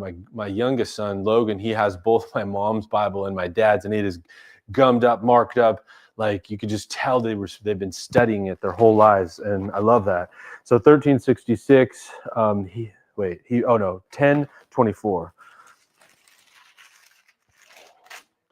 1020, that sauce, doesn't that sauce smell so good? And the steak is just resting. It's like perfect, like 1024. Okay, here we go. And let us consider how we may spur one another on toward love and good deeds. Let us not give up meeting together, as some are in the habit of doing, but let us encourage one another, and all the more as you see the day approaching. So I think food and socializing and community is just what we were designed to do. And so that is just amazing. So there you can see the emulsification that we did, but that's the stirring, right? So we were stirring our community, our friendship together. And then the emulsification, Ephesians 4:3, 13:29. 13:29. You guys good? Did you get your coffee? Good. Ephesians 4:3.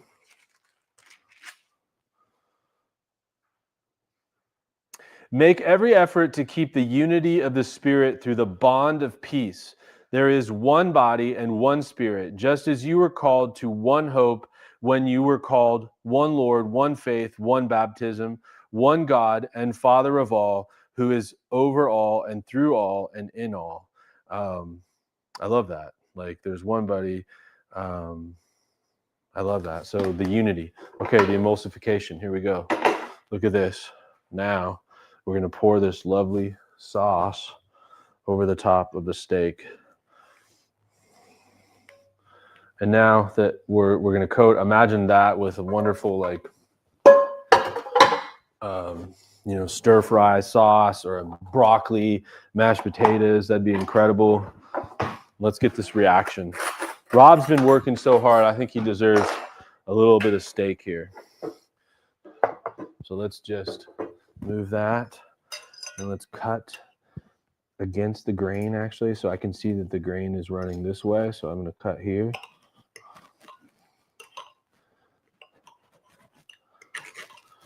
Oh man, it smells so good. You know, I always get the first reaction. I want Rob to get the first reaction. You're going to come on camera? Well, we'll do it together. Yeah, let's do that. Everybody meet Rob Webster. He's an amazing videographer. You ready? Ready. Oh my God. It's so tender. Right? Oh my God. From that meat mallet. I know you want that other piece. Go ahead. Yeah, I do. Yeah, you do. Go ahead. Dive in there. Wow. That's good, right? That's great. Wow. Okay. We're on to the next page. Oh, wow. That is so good. Okay. How are we doing, Rob? We're doing great. I'm doing so much better now that I got something.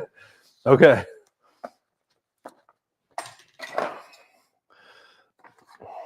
Whisking. So I have many whisks. I go through whisk so much. Like, look at this whisk.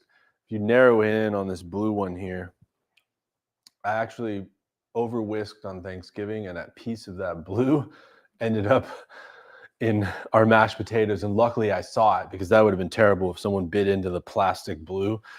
But whisks are amazing, right? So one little trick that you can do if you don't have a whisk, or you can't find one, I'm sure most people have whisks, is use fresh herbs as whisks. So this could become a whisk. I do that all the time. Another chef trick that chefs do, is a pro tip. They hold two forks together like this, real tight, and you go like this, and this becomes a whisk. So this is a nice little trick too for you. So whisks are a great essential tool. Let's see what James chapter 1 says about whisking. James 13:79. Man, that was good. Right? 13:79. Oh, there it is. Okay. And that is 1:3. Trials and temptations. Because you know that the testing of your faith develops perseverance, perseverance must finish its work, so that you may be mature and complete, not lacking anything. If any of you lacks wisdom, he should ask God, who gives generously to all without finding fault, and it will be given to him. You know, it's interesting. Like, I think whisking is, like, to me, is like God giving us a hand. Like, just how I said the tongs was my wife, like a whisk. I think there's so many things in life that God gives us, tools that we have created, that he's designed, that make our lives easier. I can't imagine as a chef not having a whisk to do things like whipped cream, whisking sauces, all kinds of things, right? And then you've all seen like the KitchenAids that whisk like sugar and butter and all kinds of stuff, and then that little technique. So I mean, I think it's a cool verse. Sorry I don't have anything to cook with, but whisks are very cool. And I'll flip it like that. There we go. Ready? Boom, boom. Okay, I'm terrible today. All right, there we go. Moving on to the next thing. And I need to charge my phone. So melting chocolate. So we're going to do that just real quick here. But actually, before we do that, let's go to, so bulk garlic peeling was one that I already showed you guys, but let's finish that one by going to Hebrews 12:1 real quick. So Hebrews 13:66. 13:66. And Hebrews 12. Wait, oh, okay, sorry, I did the wrong thing.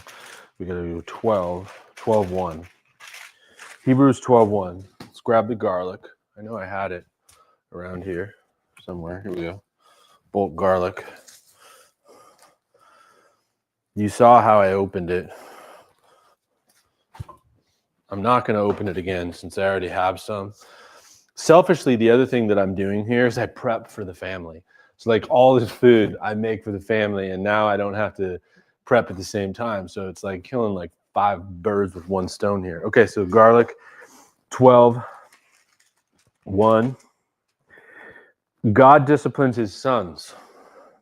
Therefore, since we are surrounded by such a great cloud of witnesses, let us throw off everything that hinders and the sin that so easily entangles, and let us run with perseverance the race marked out for us.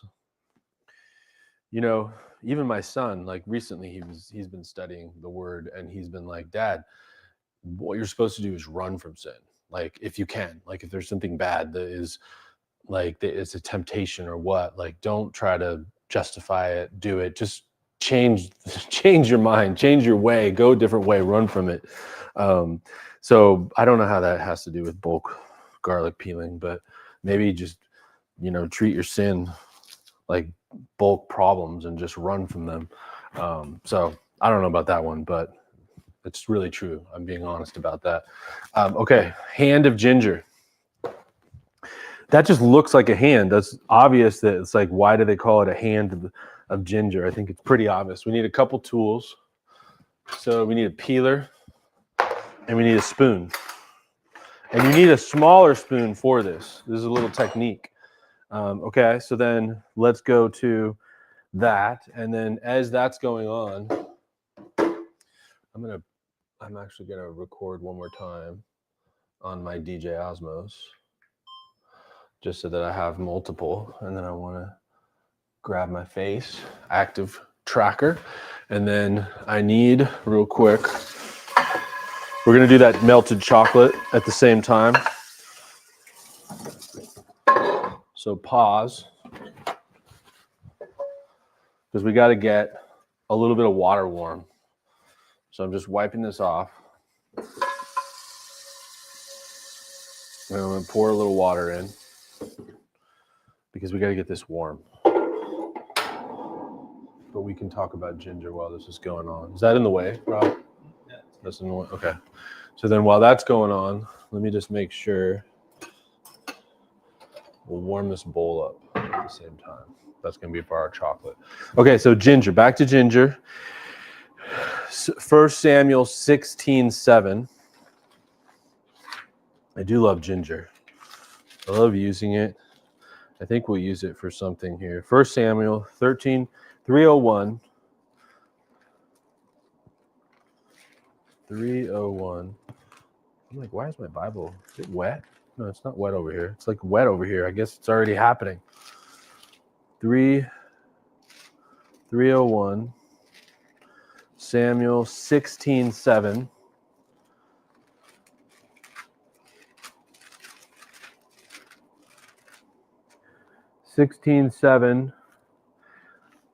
But the Lord said to Samuel, do not consider his appearance or his height, for I have rejected him. The Lord does not look at the things man looks at. Man looks at the outward appearance, but the Lord looks at the heart. Clearly, this is an ugly vegetable. Look at how ugly that thing looks. But God looks at the heart of the matter of that ginger. So the hand of ginger, you can break it apart, right? Just like this. I will tell you a little pro move too. I had a Chinese guy that actually told me if you want to heal yourself, he would actually take a knob of ginger like this. This is where I can use this tong. And Rob, I'm about to show you in the fire what he did. So as this pan's warming, he would take this and he would char it. He would char that ginger on the pan. So I don't know if you can you see it charring? Do you see that? Look at that charred ginger. So why he would do this is he said that it brings out the natural properties of the ginger, of healing properties. And I just listened to him. So like he did this anytime someone was sick in the kitchen, he charred this. And then what he would do is he would slice it. Look at it, it's still steaming. And he would slice just a couple of slices of this ginger with the char on it. And then that would go into tea, like hot water with lemon and the ginger and like your favorite like Lipton tea or whatever. And then a little bit of honey. And I'm telling you, like we would drink it in the kitchen and literally we would not be sick. Within an hour, we would feel better. Like the warmness of that ginger would go through your system. But I don't know what the interesting part about the charring of the ginger, it activates something. I'll have to ChatGPT that or look that up. But anyways, that's not what we were doing. We were going to tell you about what to do with the hand of ginger, but that was a little pro move there. So why the spoon? Because the hand of ginger, there's so many nooks and crannies in here, and it's hard to peel it the way that you need to. So you can basically peel the hand of the ginger because you don't want to necessarily eat the outside of the skin of the ginger. You want to get to the good stuff, right? But you also don't want to throw away all the other stuff within that hand. So what you can do is you actually can use a spoon and you can go through and go into those little nooks and crannies and remove the rest of the skin just by scraping it. So you can really get inside of there. As you can see, that really does work. And you can flip it and do this side. Get as much as you can off. And you can even go inside the hand, and that now it really looks like a hand of ginger. And so then from there, then we can slice it up using our technique, right?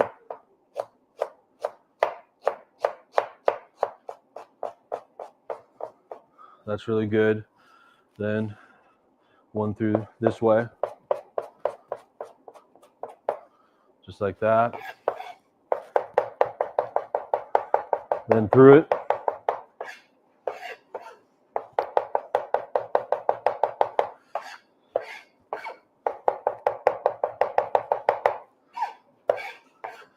Ginger is definitely one of those things you definitely want to get it fine. I've never done the technique that you can do with garlic where you smash it. I suspect you probably could do the same technique. Let's try. Let's put a little salt on it.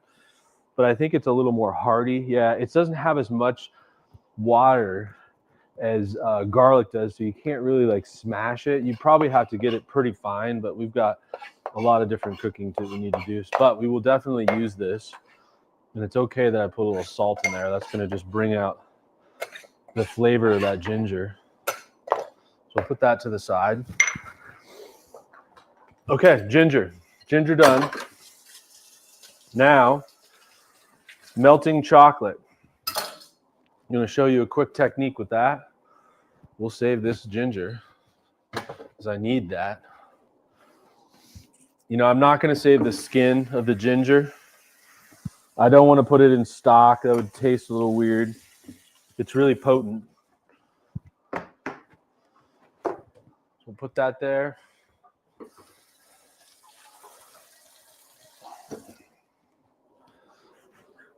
Wipe it.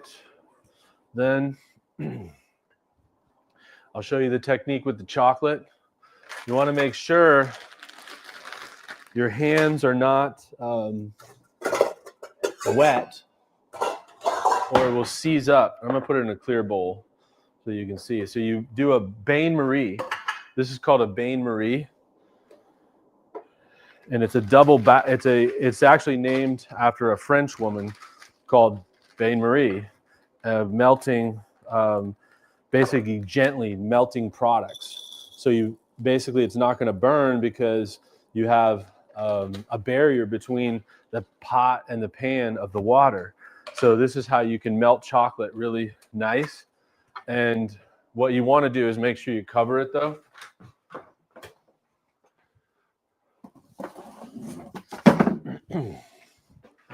Hi.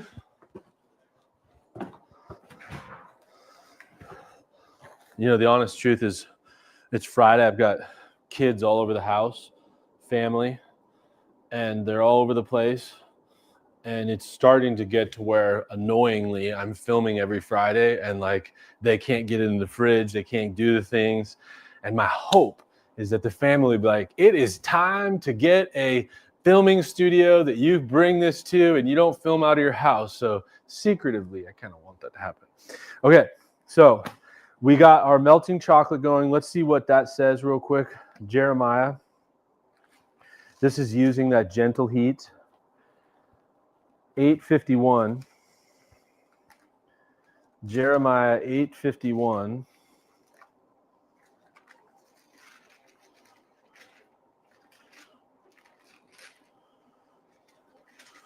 And here we go. Jeremiah 8:51, 31:3. 31. It probably would be easier if I just looked it up on my phone. But it's so much better holding the Bible. 31:3. The Lord appeared to us in the past, saying, I have loved you with an everlasting love. I have done you with loving kindness. I will build you up again, and you will be rebuilt, O Virgin Israel. I mean, what is not more everlasting love than chocolate? Like seriously, like God is love, chocolate is love. I mean, who doesn't love chocolate? You can start to see that it's starting to melt like a little bit. You can see the chocolate's getting glossy. So I'll turn this heat down, and then we'll move on to like the next stuff while that's happening actually. So I'll actually move it to the side so I'm not blocking any of the views. But we want it to still be on, but low heat. And then we'll check back with that. Maybe we'll dip some chocolate strawberries. We'll make that for dessert. Rob would like that to go home probably. Okay, so herb storage. So herb storage, berry washing. So let's get some berries. Let's get some fresh herbs. So we got blueberries. We got strawberries. We got, let's see our fresh herbs that we have. So it is winter time now. So my herb garden is starting to diminish. And that's okay. But I've got a few. I've got chives. I've got fresh garden thyme. I've got oregano, which I know my oregano might be still good out there. And fresh dill. I know that's not going on in the garden anymore. That's more of the summertime. So we got our fresh herbs. And then how to care for herbs. Really, that's what I really wanted to show you guys. So if you use a cup and then herb storage, so Psalm 1:3. I was going to show you too, like I actually have a ton of sage out in the garden and I have a dehydrator. I picked it up at Aldi and it's got like 8 layers on it. And I'm going to go pick all those sage leaves and put them in there and dehydrate the sage leaves because dried sage is incredible. So I'm definitely going to do that. So you could do that as well. But if you've got the fresh stuff, then this is a method you could do. So herb storage, Psalm 1:3. So let's go to Psalm 1. Psalm 1:3. Okay. Blessed is the man who does not walk in the counsel of the wicked, or stand in the way of sinners, or sit in the seat of mockers. But his delight is in the law of the Lord, and on his law he meditates day and night. I went into verse 2 because I was honestly like, I don't know how that relates to herb storage, but I think storing up, like, you know, what you're doing in your soul, in your communion with the Lord, reading the Bible. I think this really is about protection too, and storing that up. And so here's what you can do with your fresh herbs. So if you do get these in the market, if you put these in the refrigerator, they'll go bad pretty quick. But if you actually just trim just the bottom, just enough, basically it's like a living flower, right? So you can snip this and basically put it in like a bouquet. This is what I do a lot of times. Snip it. Right? And you could even do the chives.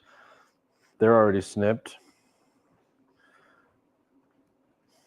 And then, you know, all this could go in my chicken stock.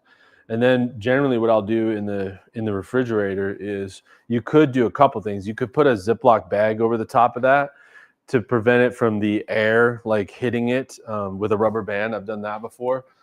Or you could do just a damp towel over the top, just so that it's not too harsh in the refrigerator, and just like that.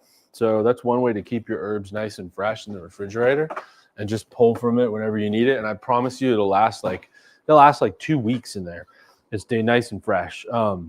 You could do it on the stove top, or I'm sorry, on your countertop as well. But I have found that if you don't refrigerate your herbs, they will tend to go bad on you. So then berries. So washing berries.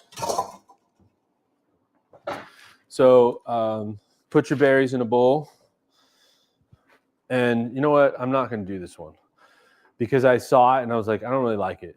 So it's a berry washing technique, and it says use vinegar to rinse it, and then dry fully. Maybe the vinegar takes off some of the, if it's not an organic berry. I have heard that strawberries are one of the worst if they're not organic, they have a lot of pesticides on them.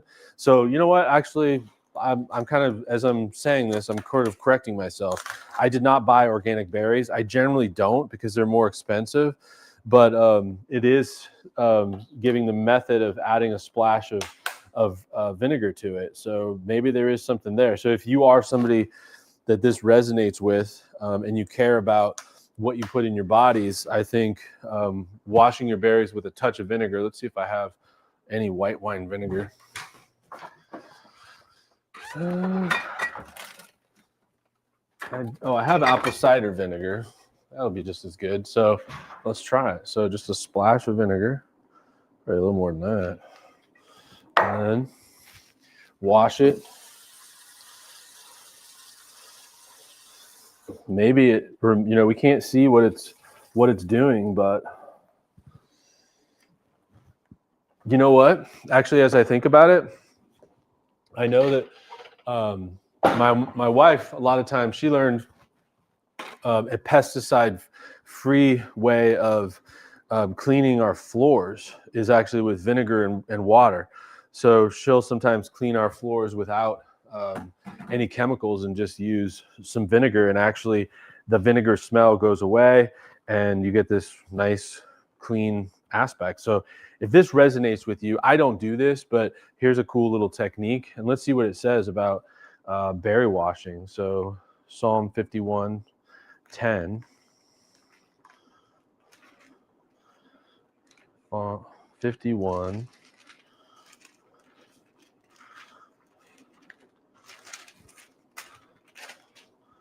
$51:10. For every animal of the forest is mine, and the cattle on 1,000 hills. Is that right? 51? No, that wasn't right. I was in Psalm 50. I wonder why that didn't make sense. I was like, what does that mean? Wait, there it is. Okay, here we go. Psalm 51:10. Create in me a pure heart, O God, and renew a steadfast spirit within me. I mean, I think that makes sense. Like, cleaning, washing, a pure heart, sanctifying, washing your blood away, or your sins away with God's pure blood. Amazing. Washing the pesticides, the gunk that's in our lives. Let's see if we taste apple cider vinegar. You taste, Rob. See if you taste apple cider vinegar. I don't. I mean, that might be a way that people want to live by. Okay, so there we go. There's our berries. Now, we did the peeling, the ginger. We did the herb storage. So we didn't talk about the cutting board stability. So I know we talked about it, but we didn't touch on it. So you can see here, I have a giant cutting board. This is actually a filming one. So it does move a little bit, but here's my cutting board with a little paper towel underneath it. And I'll just show you the difference. So as you can see, look how loose that is, right? I mean, I'm barely touching it. And then if you just put a little paper towel down, and you want to make sure that it has enough surface area, then boom, it's definitely more sturdy. It's not going around. So that's good. And that's important. Like when you're holding that knife, you don't want this cutting board moving on you, or you could cut yourself. So let's see what it says about the stability of a board. So that's in Matthew. And we're going to be on to the next page here. We're actually making good time. Matthew 7:24. The wise and the foolish builders. Ooh, that's a good one. Therefore, everyone who hears these words of mine and puts them into practice is like a wise man who built his house on a rock. It goes on to say, the rain came down and the streams rose and the winds blew and beat against that house, yet it did not fall because of its foundation on the rock. Let's make sure we get some paper towels underneath our cutting boards, people, so it doesn't move around, it doesn't get unstable on you and make it unsafe. So Now let's go back to this chocolate real quick. Let's see what's happening here. Because I got those strawberries. They're washing. Okay, look at that. So whisk it, melt it. Now this is perfect because we want our strawberries to be dry before we dip them in chocolate. So I'm going to just dry them just a little bit more. And then this is not quite melted, but it's almost there. But the beauty of this is I get to lick the chocolate. Oh, wow. Rob's going to love that. Okay. We'll go a little more on that. We have now successfully finished this page. We did that. Oh, here we go. Toasting spices. Oh, we're almost there. Are we almost there? Oh, wait, what's this one? Hold on one sec. Okay, so we still have more. How are we doing, Rob? Awesome. Are we sure? Yeah. We good? I need it. I'm good. I just need a little bit of water. You got water? Well, I'm good. Man, if you watch this whole YouTube video, you should get a medal. Well, how many minutes are we in? 2 hours and 1 minute. Are you kidding me? It's been 2 hours.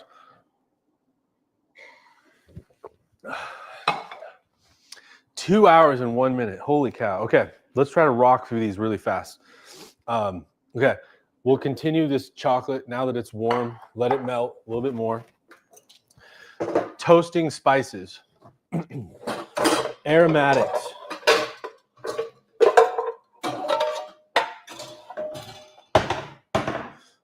Always toast your spices. It makes it so much better. So in this example, you could toast your peppercorns before you put it in that wonderful pepper grinder that you're going to get.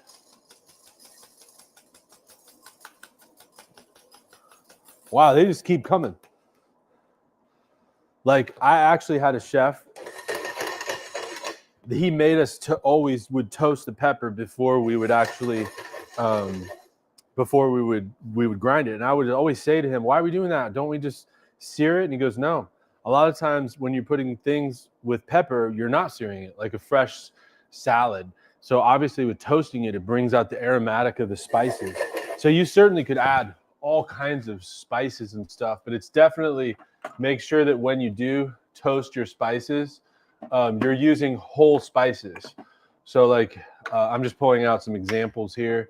I've got, let's see, do I have cloves? I've got aloe. So these are like a mini pepper. You could toast that. This is the star anise. This is a beautiful licorice taste. I'm sure a lot of you have had fennel seeds before. So these are really great. So if you toast your spices before you grind them, they really will bring out more flavor and in the end make your food taste even better. So as that's toasting and we're going to start to smell it, I'm starting to see a little bit of the smokiness to it. Let's see what toasting the spices is. Timothy. So Timothy, is that 1 Timothy? No, 2 Timothy. 13:57. 13:57. 1:6. Love that. Do you smell it yet, Rob? Yeah. For this reason, I remind you to fan into flame the gift of God, which is in you through the laying on of my hands. For God did not give us a spirit of timidity, but a spirit of power, of love, and self-discipline. I see that, like the fan of the flame, like, so like, don't be afraid to like go forth and like make things a little bit better. Like if you can make this just a little bit better, why wouldn't you not do that? Look at that. Oh, I saw a little spark. There was like a little bit of a spark. You can see the smoke. You see it? That is crazy. Okay, now I'm going to turn it off. That's exactly what we want. And then I'm going to put this back into, you got to be careful though, because the seasonings, oh, here, you can't see that way, can you? Oh, you can see? So I'm going to put it back in here, because obviously if I try to get that into my pepper grinder, now I'm not going to add it hot because I don't want to ruin my awesome pepper grinder, so we're going to wait just a second. But while that's going, I think we could do our strawberries. So what we want to do is take a plate.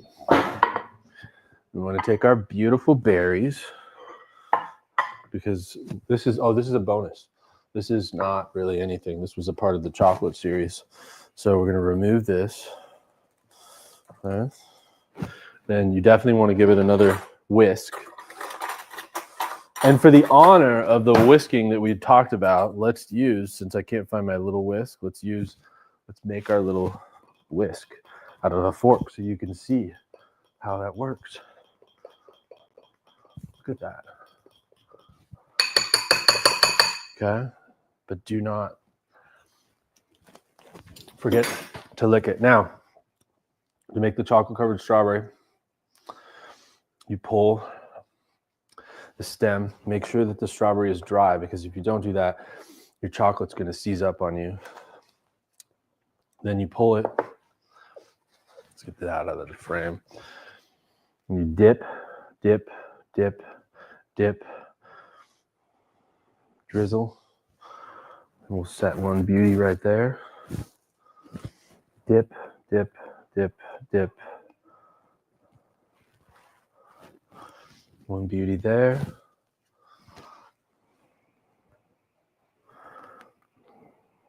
Love that. Yeah, you could do, we used to do too, white chocolate. So we do the same thing.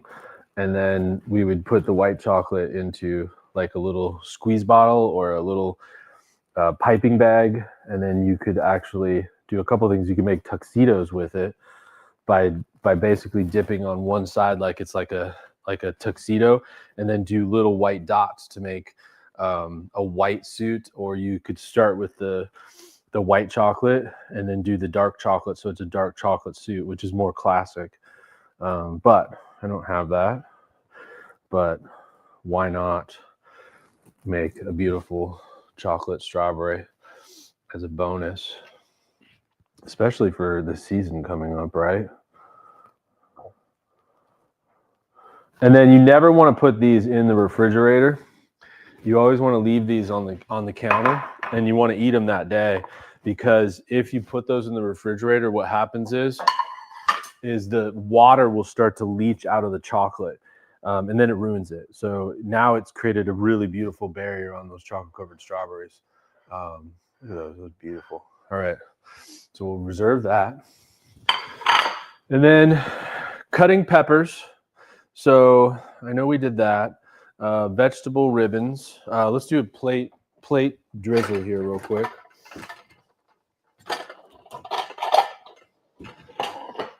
I'm going to use a fancy plate.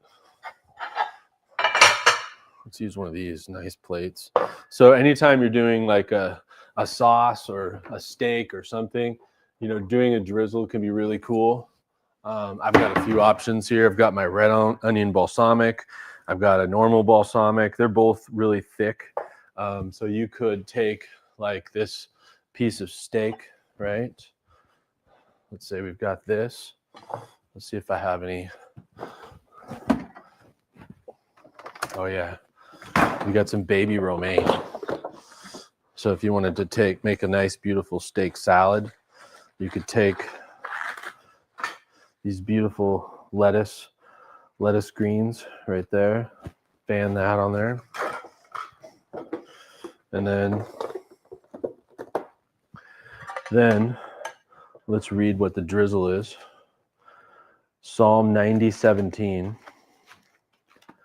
Psalm 90:17. Wow, look at that. I landed right on Psalm. I landed right on 90.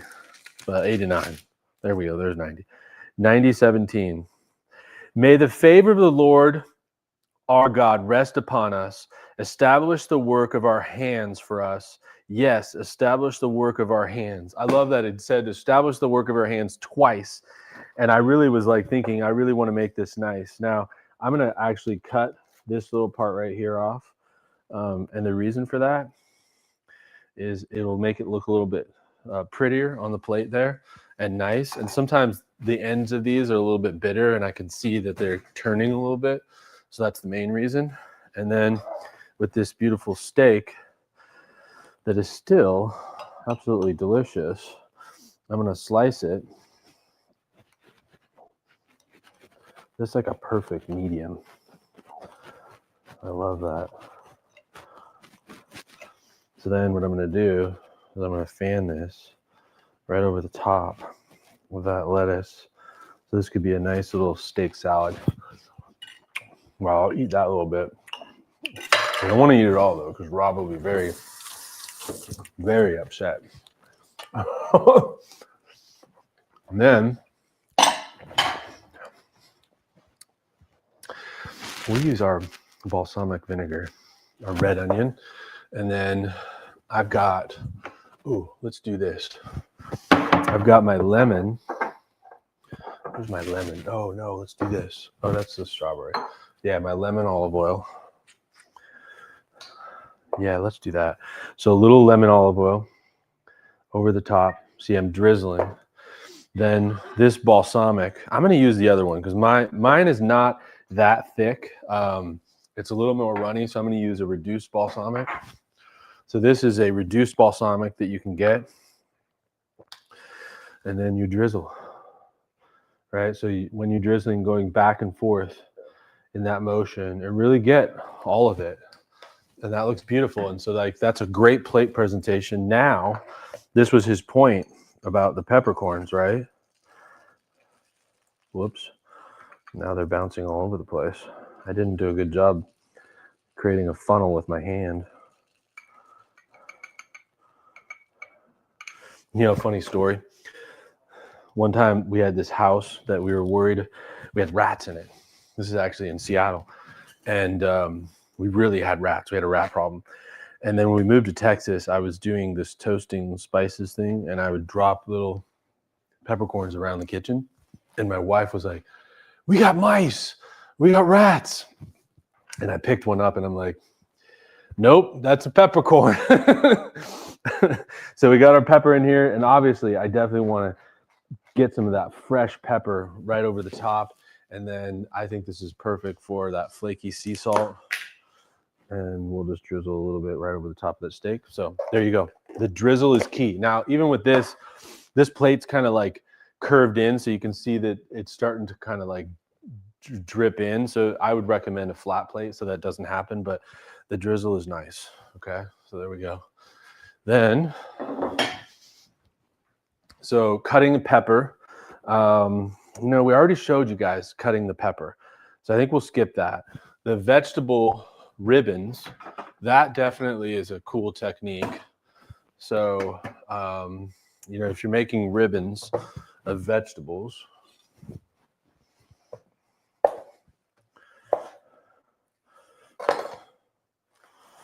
okay, now I feel bad. Like I should not skip that red pepper, but I think I will just because we've already done it. And time-wise, we want to kick through it. Okay, so we need a peeler, and I have another one here. So this is it, people. This is ribbons.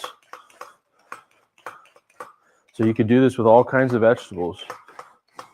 So you could make, you know, vegetable noodles like this if you don't have one of those Japanese mandolins, but this is your ribbon. So this you could cook, right?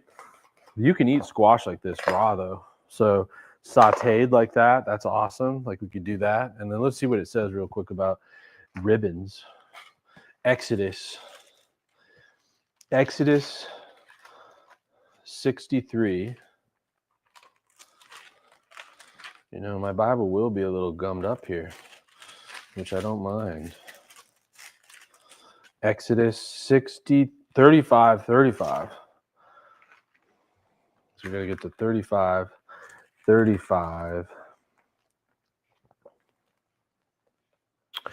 He has filled them with the skill to do all kinds of work as craftsmen, designers, embroiderers in blue, purple, and scarlet yarn and fine linen and weavers, all of them master craftsmen and designers. Yeah, I mean, I think it's like taking something, you know, that's huge and making something beautiful out of it. Like, I will tell you though, I have this memory. One time I did it with salad with carrots, and we were making a salad. And I remember my mother-in-law and my wife both said, "I love that you did that with the carrots, but it actually just looks like carrot peels that you put into our salad." And I was like, okay, I feel that. I still like it, but I get that. But I think that if you did this with different colors, and then you certainly like made it like a nice little vinaigrette or something with it, I think, you know, I think it'd be interesting. Like, I think it'd be a nice little salad, especially fresh. Like, let's just prove my point. So if we went like this and we toss that together, we put this aside, and then we take some of this. Let's take some of this bell pepper, right? Just like that. Beautiful. And then let's put a nice little bowl, right? And then what we could do is we could take this and we could make a little salad out of it. Little olive oil. Let's go with my strawberry rhubarb vinaigrette, which is amazing. Or actually, it's just a vinegar, strawberry vinegar. Let's use the big, huge barbecue tongs. Just toss it together.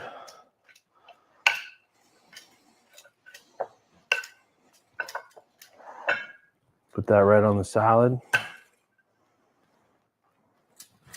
You could eat this like as a nice fresh salad, right? That's a wonderful side. So that's one way to do it, or you could cook it, but I love that. Let me see what it tastes like.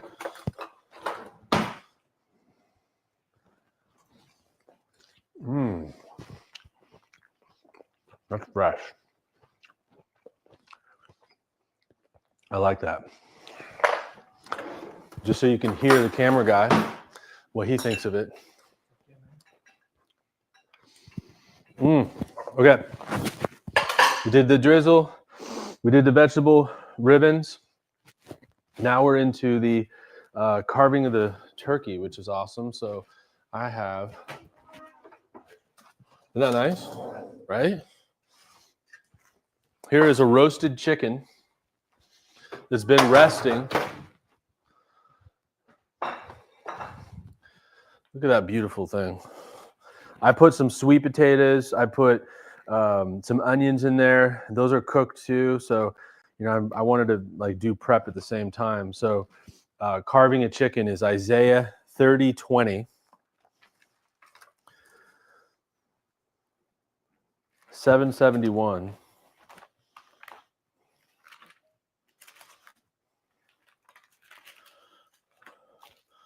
I can't believe we got through this many already.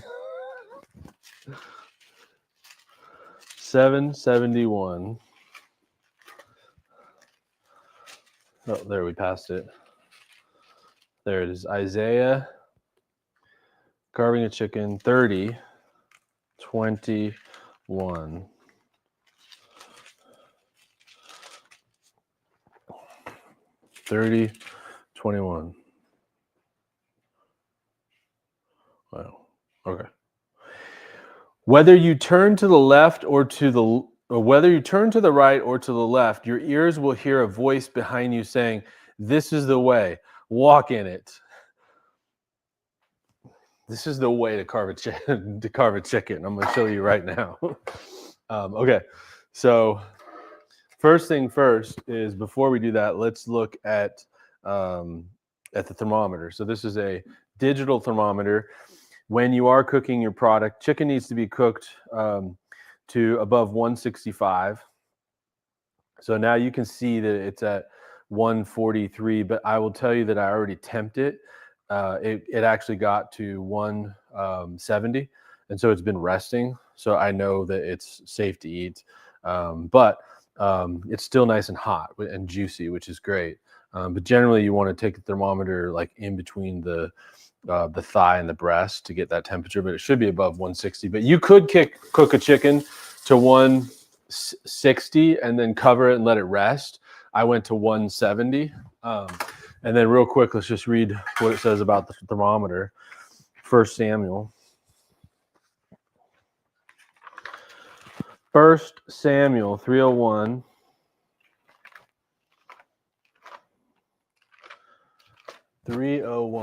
Oh, we're going to finish up here because we're already, how many hours are we into this now? 16. 2 hours and 20 minutes. Holy cow. Yeah, we're going to. You have a low battery? 16.7. So we'll just blame it on the low battery. No. 16.7 is, where's my 7? Oh, there's. Then it went down from Janoah, Janoah. What is that? Janoah? Janoah. What is it? Janoah. Janoah. To Alahoth, and Narath touched Jericho and came out at the Jordan. I mean, I don't know what that would mean from a thermometer standpoint. So some of these are interesting, but anyways, let's get into this chicken. So I think we'll just end with the chicken because what do we have left? Oh, we almost did it. Oh, I did buy. We're going to end with the torch flaming in the compound butter. Okay, so we'll actually, let me just do 2 real quick because this is really cool. So torching stuff. Whoops. I forgot that there was water in that. Here, let's do this. So torching stuff. Or did I get that on your equipment at all? No. Here, put that right there.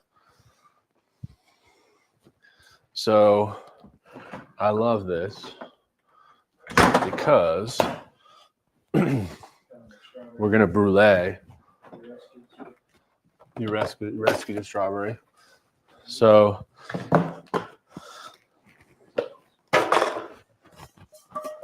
I got this torch, and this is awesome for like doing all kinds of stuff. So like a dessert is just so cool. So here, open a little sugar.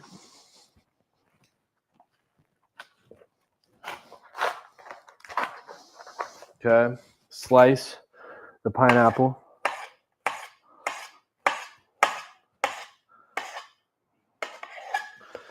Fan the pineapple. Sprinkle it with sugar. So you can do this technique for like different fruit. Obviously for a creme brulee, that's what it's classically for. But real quick, the brulee touch finishing is Hebrews 12:29, 1366. I can't wait to see what this one is. 1366.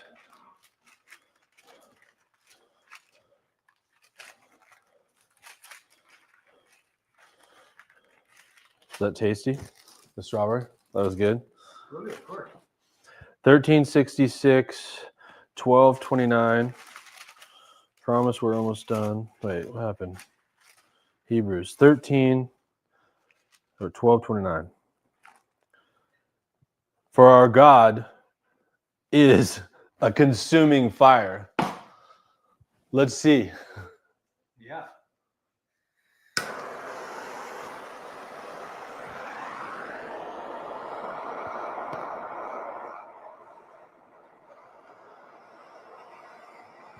See if I can crank it up.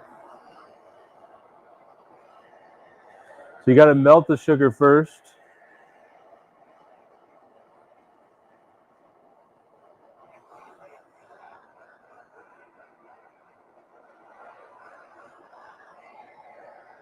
And then once it melts, then it'll start to caramelize. And what's interesting about it is it's actually like caramelizing even the edges of the pineapple because it has sweetness. There's not actually natural sugars.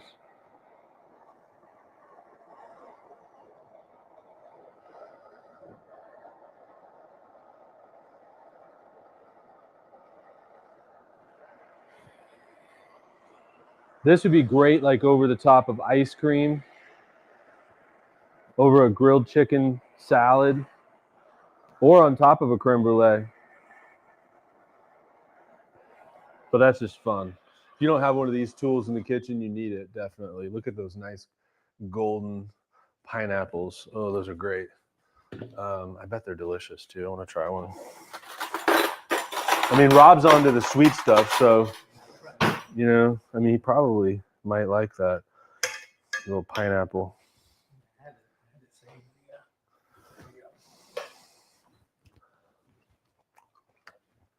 Mmm. Wow. That sugar like elevated it. Okay. Let's just end with real quick. Well, here's something interesting. I don't want to waste this. Here's essentially how you make a compound butter. So we got these little herbs here, right? So pull some of this. Then we've got a little bit of parsley. So we'll grab some parsley. And then what I do, what's cool about this is anyone could do this and you don't even need a knife. I used to do this with my kids. Whoops. I dropped the romaine. I mean, if you're not making mistakes in your kitchen, then you're not really doing anything. Okay. So compound butter, real quick. Colossians 3. Colossians. Is Colossians, oh, that's New Testament. 13:40. And then we'll cut the chicken and then we're done. 13:40. Colossians 3:14. And over all these virtues put on love, which binds them all together in perfect unity. That's what this is. So I'm going to tell you right now, this is love right here. So what I do is rip this all up. This is what's fun is you could just hand your kids a bunch of fresh herbs like this and say, hey, rip this to shreds as fine as you can get it, right? So you could do this. Then you could take some of that microplane zester, which I think did I bury it? Hold on, let me see. It's not there. Oh, it's right here. Microplane zester, a little bit of zest from a lemon, right? Why not? Don't want to waste this. This is a great way to do this with your butter at home. Salt, pepper, freshly ground. Here we go. Another reason why. Toast your pepper. Let's use the kosher salt. We don't want to go too much because I know that I've got a salted butter here, but I love salt. Then what I'm going to do is cut them into 2 butters. Like when I say butter, like what the usual looking butter looks like. And then I'm just going to roll it in this. We'll do both. Press them into the herbs, right? Just get it all in there. Even roll it. Go this way, that way, back and forth. Really get as much of those herbs and everything in there.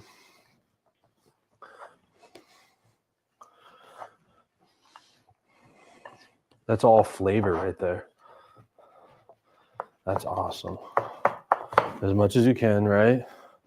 Then maybe I won't put that big stem into there. Then what's great is we can re-portion this.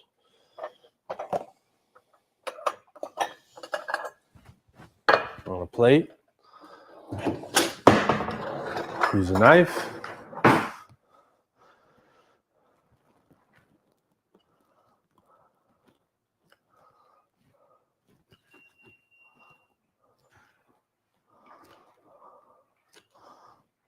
You could certainly chop the herbs, but having nice big chunks of herbs like that, I think is fun. And then you can put a little olive oil over the top of it, and there's a really cool little garnish, especially that you can serve with fresh bread and stuff, but we're probably gonna have it with this chicken. And then this one could actually, what you can do to make maitre d' butter, use a little plastic wrap, just like this. Put the butter on it, wrap it, roll it. Then what you do is twist the ends like this. And then this goes in your freezer. And then the next time you need herb butter, you've got this wonderful product that you can pull out and serve for the family or whoever. So we'll pop that in the freezer and we'll use that.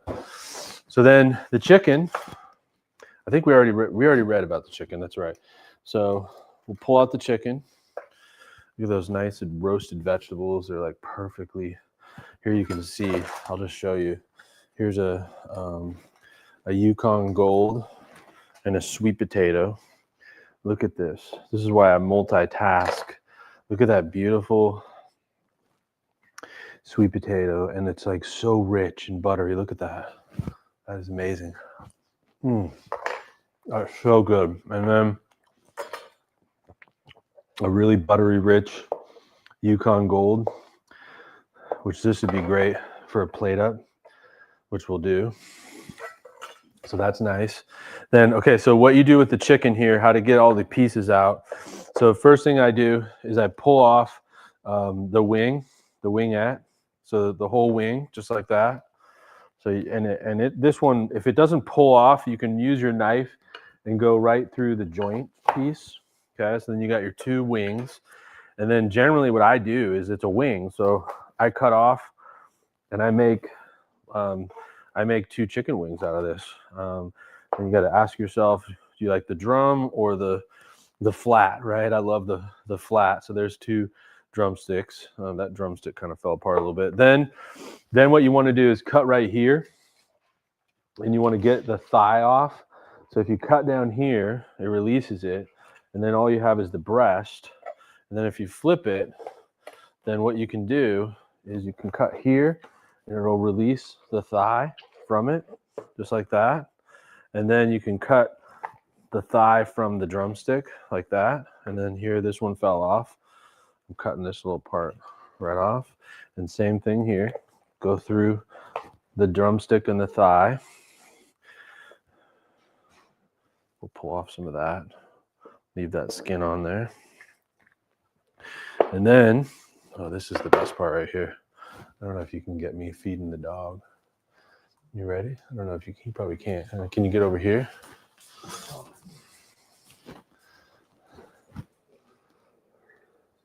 This is Frisco. He's been so good. Look at him getting some of that chicken skin. Then I flip it back, and then I cut basically down here, and there's the bone of the chicken right here. And if you keep slicing, then it'll pull off. It'll release it from the bone, just like that. And there's a nice breast, and then you do the same thing on this side.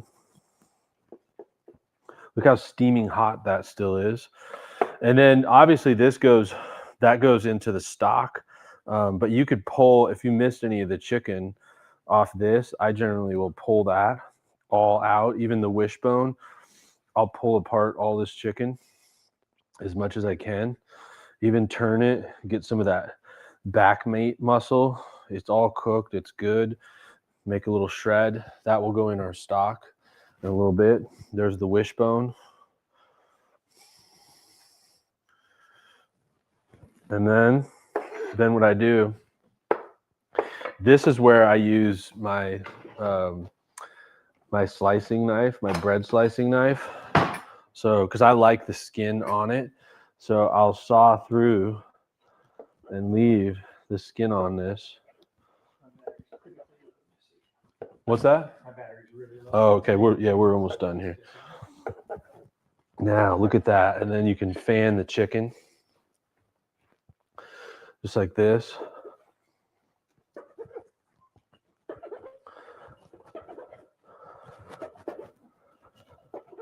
Wow.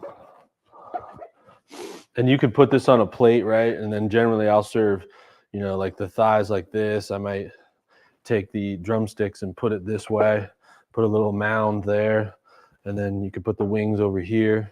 And then obviously on the plate, you could have a little bit of the potatoes on the side and just serve this on a nice big platter. And generally I'll finish it with a little sprinkle of salt, right? And in this case, then you could even finish it off with some of that herb butter, like rub it, which is absolutely delicious. And then the best part is grab one of these, break it off, give a little piece to Rob.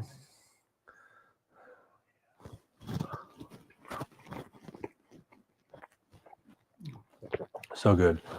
Okay, that concludes. Hopefully you picked up some tips and tricks that you can use in your cooking. I hope you enjoy. Thanks for hanging with us. We'll see you next time. Thanks a lot.